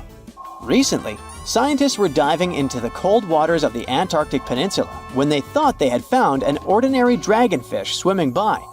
But there was something unusual about this one. It turned out that this fish had 2 darker vertical stripes along its slender body. That's when they realized they were looking at a new species, the banded dragonfish. From bizarre sea creatures to a cute one. In 2017, locals were diving near Kume Island in Japan when they found the skeleton panda sea squirt. This deep-sea oddity quickly won people over with its look because its black spots actually resemble a panda bear's eyes and ears. At least if you have a good imagination. This unusual creature filters water to catch its food, and is yet another reminder of the ocean's hidden wonders. The Meg, aka Megalodon, roamed the oceans long after dinosaurs were wiped out by the Great Meteorite. It was one of the largest and most dangerous hunters that have ever lived on Earth, as well as the biggest shark. But then, about 3.6 million years ago, the last of its kind disappeared from our planet, leaving only huge teeth for modern archaeologists to keep finding. There are a few theories about why it could have happened, but scientists might have found the true reason. The Megalodon, which means big tooth, was the largest shark ever to exist. It reportedly lived around 20 to 3.6 million years ago and was truly enormous. Its bite was more powerful than that of a T-Rex, and likely any other powerful predator that has ever roamed this planet. It's probably not surprising since this marine creature had extremely strong jaws that could span from 9 to 10 feet wide. That's enough to swallow 2 grown-up people side by side. The jaws were also lined with 276 teeth, and they reached 7 inches in length. That's as long as a small hedgehog. Once these teeth got worn down, the shark got rid of them and grew new ones. Such large sedated teeth helped the Meg to eat meat easily. The shark itself could grow up to 59 feet long. That's twice the length of a London double-decker bus. The animal was also pretty heavy. While a fully grown T-Rex weighed about 8 tons, the weight of a large megalodon could be more than 30 tons. With no competitors, the enormous shark was the real king of the oceans. It hunted other sharks, large fish, and even whales. Then why did such a magnificent creature disappear from the face of the earth? The previous theories mentioned the great white shark. The megalodon is usually described as some gigantic version of this marine animal. And this is a common mistake made because most people think these creatures were related. But in reality, the Meg looked more like a modern bull shark. Its snout was snout, its lower jaw was rather flat, and long and massive pectoral fins supported the animal's weight. But what's more important, the ancestors of today's great whites existed at the same time as the megalodon. Now, with great size comes great clumsiness. And although the Meg was huge and powerful, it was also not as nimble as smaller and quicker great white sharks. Great whites could have rivaled a megalodon for food, and were often more successful hunters thanks to their agility. They couldn't fight the Meg openly, but were fast enough to steal its food. So according to this theory, the only food left for the megalodon were whales and equally big marine animals. Grown-up Megs could easily catch such beasts, but their offspring were much smaller and more vulnerable than their parents. Could smaller sharks have used this to their advantage? Maybe while megasharks were still little, they became a meal for great whites, as well as bull and tiger sharks. Even at those times, a great white shark could reach the length of 20 feet, while a megalodon kid was definitely smaller. But even if there had been no open confrontation between young megalodons and smaller grown-up sharks, Meg kids wouldn't have been able to find food for themselves to grow to adulthood. The reason is the same. The population of other sharks was growing, and they were rivaling each other and the Meg for convenient food. The more great whites and other sharks appeared in the oceans, the less food remained for young monster sharks. Eventually, they probably starved. But it's just one of the theories that try to explain why the Meg went extinct, and here's another one. A new study has shown that the Meg was most likely a warm-blooded predator able to regulate its body temperature, and that might have been the reason why this species disappeared with time. Scientists analyzed isotopes of the tooth enamel of the megalodon and concluded that the animal could easily maintain a body temperature that was around 13 degrees F warmer than the temperature of the surrounding water. Such a temperature difference is much greater than what other sharks living at the same time as the Meg had, and it's large enough for the ancient predator to be classified as warm-blooded. These days, most fish are cold-blooded. Their body temperature is the same as the surrounding water. But some sharks, like mackerel sharks, keep the temperature of all parts of their bodies a bit warmer than the surrounding water. But it doesn't make them completely warm-blooded because they simply store heat generated by their muscles. And in mammals, body temperature is regulated by a special region of the brain called the hypothalamus. Anyway, the Meg's warmer body allowed the animal to move faster, deal with cold water better, and spread out all over the world. But eventually, it might have led to a disaster. The megalodon lived during the Pliocene epoch, pronunciation. It began approximately 5.3 million years ago and finished 2.5 million years ago. During that period, global cooling occurred. It also caused the changes in sea level, which the megalodon probably didn't survive. The main problem for the predator was to maintain an energy level allowing its body temperature to remain elevated. But to do it, the animal had to eat a lot, and I mean it. But it was a challenging task in a time of changing marine ecosystems, and while competing with newcomers, such as the great white shark.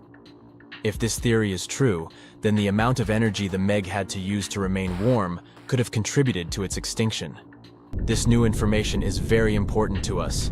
It shows that many marine predators in modern oceans might be experiencing the effects of ongoing climate change too. By the way, have you heard that there have been several cases when people were sure they had seen the Meg? Or at least some similar extremely large monsters.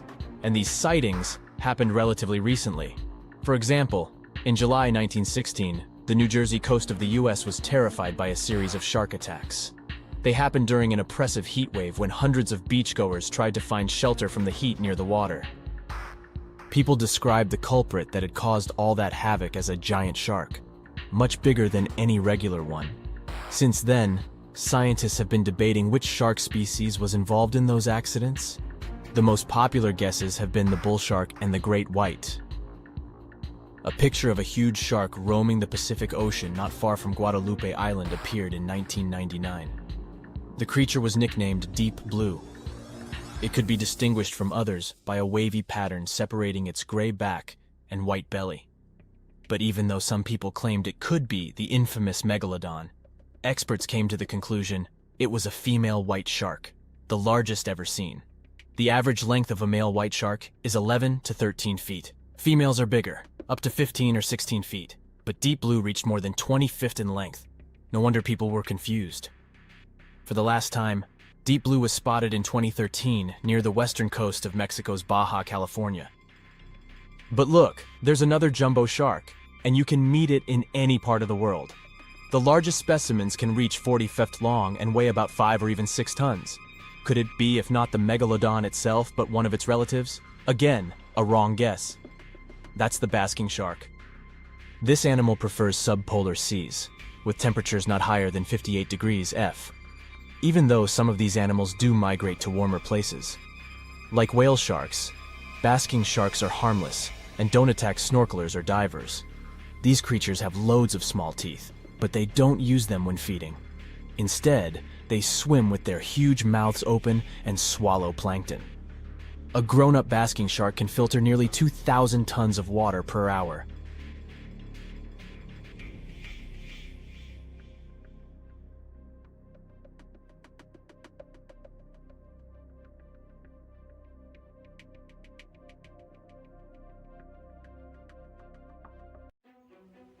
Every species on Earth, you, me, and that nasty neighbor of yours, is destined to go extinct someday.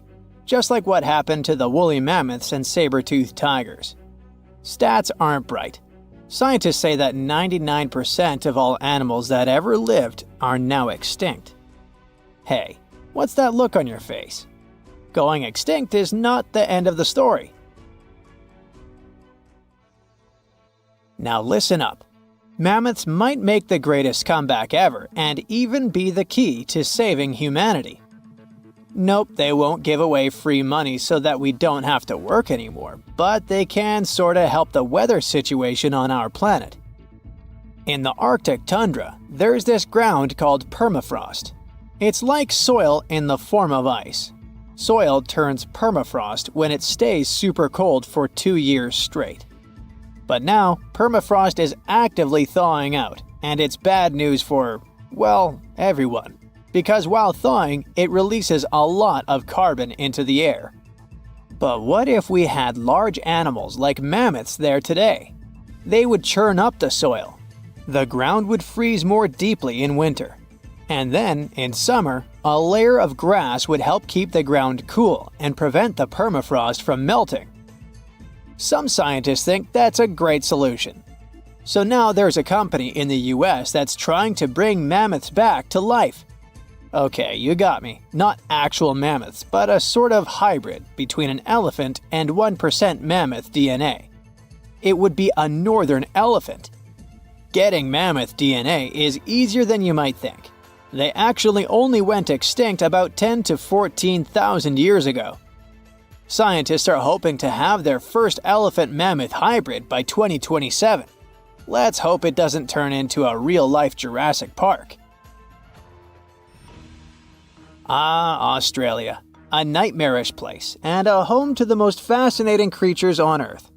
But here, the sad fate befell the Tasmanian tiger, also known as thylacine. Don't mix it up with the Tasmanian devil. That one is living and thriving. Nope, the thylacine was a marsupial predator that used to chill in Australia, South Tasmania, and New Guinea. It was a nocturnal who preyed on other marsupials, like kangaroos. In the 30s, the farmers suddenly claimed that thylacines were eating their livestock. Looking back at it now, that was probably an exaggeration. But humans started to hunt poor thylacines until they were all gone. And then it turned out that hunting away the important predator isn't the brightest idea. Who would have thought? You see, thylacines kept things in check by eating bad animals. So once they disappeared, the Australian wildlife was basically doomed. 35% of total mammal extinctions on Earth happened here. That's an awful world record. I know it sounds gloomy, but hey, maybe we can fix this. Remember that company we mentioned? It wants to bring back the thylacine too. Luckily, many thylacine embryos are still preserved in jars, like some creepy pickles. If we bring them back to Tasmania, this could help revive the entire ecosystem. Would you be happy to see them back in the wild? Me too. And I would also be happy to see you hitting those like and subscribe buttons so you can keep up with amazing facts all year round. We also have some huge dreams about tiny creatures. Take a trip to Mount Hotham Ski Resort in Victoria, Australia, and here you can find the mountain pygmy possum, a tiny bundle of cuteness. These guys are super rare. We even thought that they were extinct. All we had was their fossils. But then, some skiers spotted a possum in a log pile at the ski lodge in 1966. Imagine suddenly making a great discovery while chilling on vacation. These little possums can spend 7 months of the year sleeping under the snow. They wake up occasionally to eat some stored food, and then they wake up in the spring to eat even more, find a mate, and go back to sleep again. What a relatable fella. Since they've made it into this video, you can guess they're pretty endangered. There are less than 2,000 left in the wild, all because their current homes don't fit them that well. But hooray, we can help them too. You see, their ancestors lived in lowland forests about 20 million years ago, so maybe mountain possums could live better if we moved them there. Of course, we can't just take them to the woods and expect them to survive. Instead, scientists want to slowly release possums into the forest and check up on how they get on with it. Let's hope these cute creatures will adapt to woodland life. The southern gastric brooding frog, also called the platypus frog, was quite a unique creature. It was discovered in 1972 in Queensland, Australia. Back then, this fella shocked the scientists with its super weird birthing practices. Check this out. The mother frog swallows her eggs, turning her stomach into the womb. Then she doesn't eat at all for 6 weeks straight. I could never. Meanwhile, the tadpoles hatch in her stomach, start to grow, and eventually get so big that the mom literally has to breathe through her skin. And then she literally spews out her offspring left and right. Bleh. But this insane process is a great evolutionary achievement, which is why it drew everyone's attention. But the wonder didn't last long. By the mid-80s, all known species of these frogs vanished from their natural habitats. Why? We have no idea. There are many theories, but almost no evidence to back them up. In any case, over the years, these guys officially became extinct. But it all changed in 2013. Scientists started a groundbreaking project named the Lazarus Project. Now they want to resurrect these frogs to learn cool cloning techniques from them. Are you guys ready to copy their genetic preservation method? Yeah, me neither. But let's dive deeper. Literally go in the water. Meet the coelacanth. This creature lived in the oceans back when the dinosaurs roamed our planet, and didn't even notice the asteroids. These guys are the Methuselahs of the sea. They can live up to 100 years, and they don't even start thinking about leaving offspring until they're around 55. At least they've got plenty of time to live for themselves. We actually thought this creature had gone extinct about 65 million years ago. But then, the first Latimeria specimen was discovered off the coast of South Africa in 1938. Now they're known as living fossils. And these fish are enormous. They weigh around 200 pounds. They're also super stylish, with those lobe-fished paddles that make them look like disco balls. Oh, and they're great aerialists. Thanks to those versatile fins, they can even do headstands and swim belly up. The coelacanth is also a bit of a homebody. It's not very energetic and likes to live in underwater caves during the day, only coming out at night to snack on smaller fish and squid.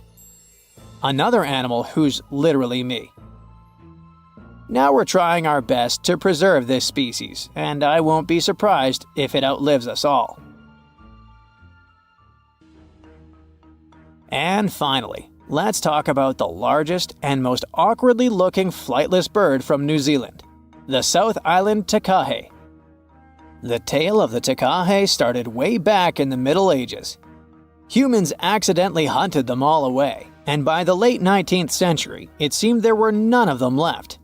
But then, they were rediscovered in New Zealand in 1948.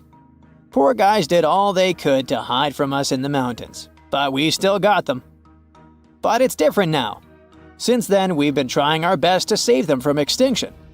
There's a takahe recovery program going on, and it shows great results. They managed to greatly boost the number of birds in the wild. As of 2023, the takahe population has grown to around 500 birds. They're now considered nationally vulnerable, not nationally critical. It's a little progress, but progress nonetheless. Let's keep it up. Now, you can't find living dinosaurs nowadays, which is a good thing, mostly, but you can still meet some creatures that might have gone to lunch with them. The frilled shark, for example, is a living fossil that comes from a family of sharks that have been around for about 80 million years. One of the coolest things about it is its long, eel-like body that can grow as long as 6 feet. It has 6 pairs of gills on its throat, which help the frilled shark breathe in the deep, cold ocean where there isn't much oxygen. The shark can move very quickly, like a snake, to catch its prey when it least expects it. Little frilled sharks take an exceptionally long time to grow, up to 3.5 years, which is one of the longest times for any animal with a backbone. The Chinese giant salamander is another living fossil that can tell you what was going on Earth around 170 million years ago. Now, when I say tell, I really mean it, as it can make sounds like hisses, whistles, and barks, and even a noise that sounds like a crying kid.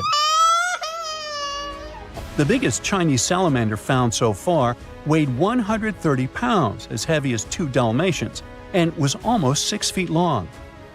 Giant salamanders like to be alone. Hey, I want to be alone. And will chase away other salamanders from their space, except when it's time to start a family. During the day, they hide and sleep under rocks. They can make a special substance from their skin that keeps predators away. Now, gharials are reptiles that have been around for about 38 million years. They live in India and Nepal in slow-moving, muddy rivers. Sadly, there are very few gharials left in the wild, less than 100. These creatures can't control their body temperature, so they need to sunbathe to get warm or cool down in the water if they get too hot. Their eyes are close together and face forward, which helps them see in 3 dimensions and judge distances more accurately. Gharials also have a transparent third eyelid that protects their eyes when they're underwater. They have over 100 sharp teeth, but they can't chew their food. Instead, they use their strong jaws to grab prey and then, swallow it whole.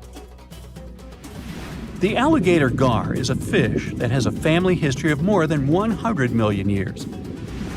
It still has some cool features from ancient times, like being able to breathe both air and water. It also has a special spiral-shaped intestine, like a shark.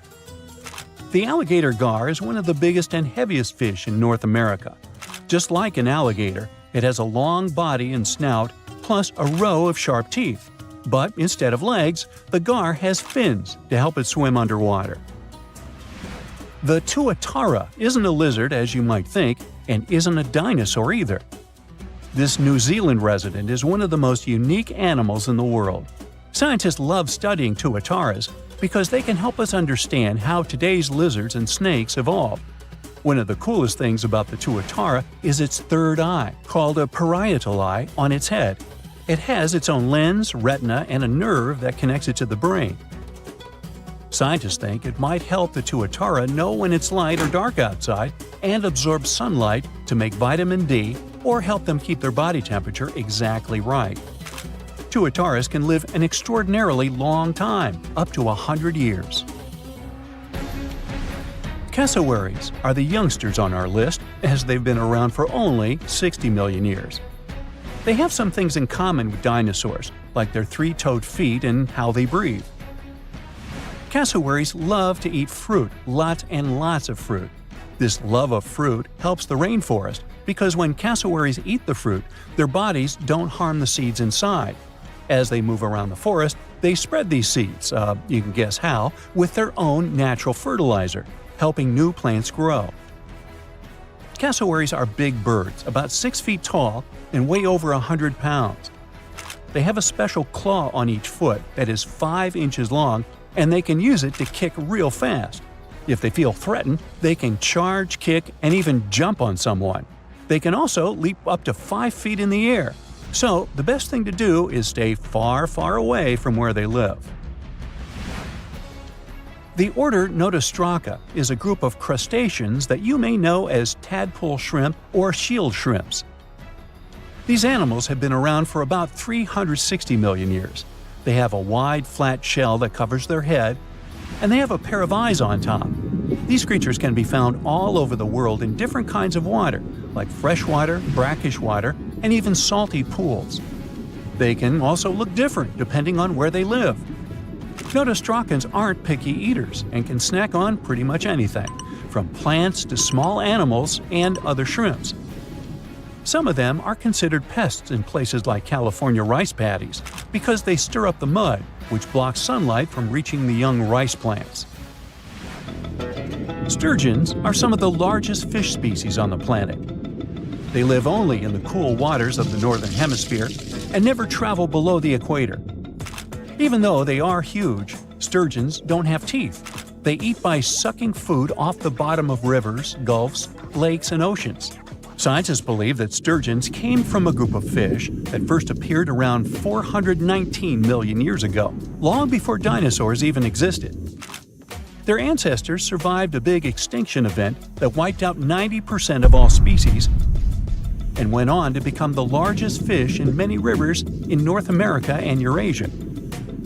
Sturgeons can live up to 100 years old or even older. Female sturgeons can lay up to 3 million eggs at a time, but not all of the eggs eventually turn into real fish. Our next hero, the Pacific lamprey, has successfully lived through at least 4 mass extinctions. Its ancient ancestors evolved over 450 million years ago. These creatures have cartilage instead of bones and a third eye, which is a special light-sensing organ on top of their heads. Instead of a regular jaw, they have a mouth surrounded by teeth. They latch onto prey and sup up body fluids like real underwater vampires. And although he wasn't living underwater, the story goes that King Henry I of England might have lost his life because of a lamprey. The English monarch loved this fish so much that he defied doctors' orders to stop eating its flesh. He got sick every time he'd have it, but the lack of bones and the unusual taste made the royal fall in love with it. As a result, he got some scary symptoms from eating lamprey and eventually passed away. Can you say clueless? The elephant fish, also called the Australian ghost shark, has been on Earth for around 400 million years. Even though they're related to sharks, they aren't actually sharks. Instead of bones, their bodies are made entirely of cartilage. These fish have a special shiny tissue in their eyes that can make their eyes look like they change color from yellow to green. Elephant fish can be pretty tough and will fight back if they feel threatened. They like to be alone and usually don't hang out with other fish. Horseshoe crabs also deserve the title of survival champs, as they've been around even before dinosaurs, since 450 million years ago. 4 species are still roaming the ocean from Maine all the way to Mexico. Horseshoe crabs are more like spiders than ticks than they are like real crabs. They have 9 eyes, plus extra light sensors near their tails, so they can see really well. They breathe underwater using flap-like gills near their belly, and sometimes they use these gills to swim upside down. Every spring, when the tide is high, these creatures come up to the beach at night to mate and lay their eggs, and you can see hundreds of thousands of them.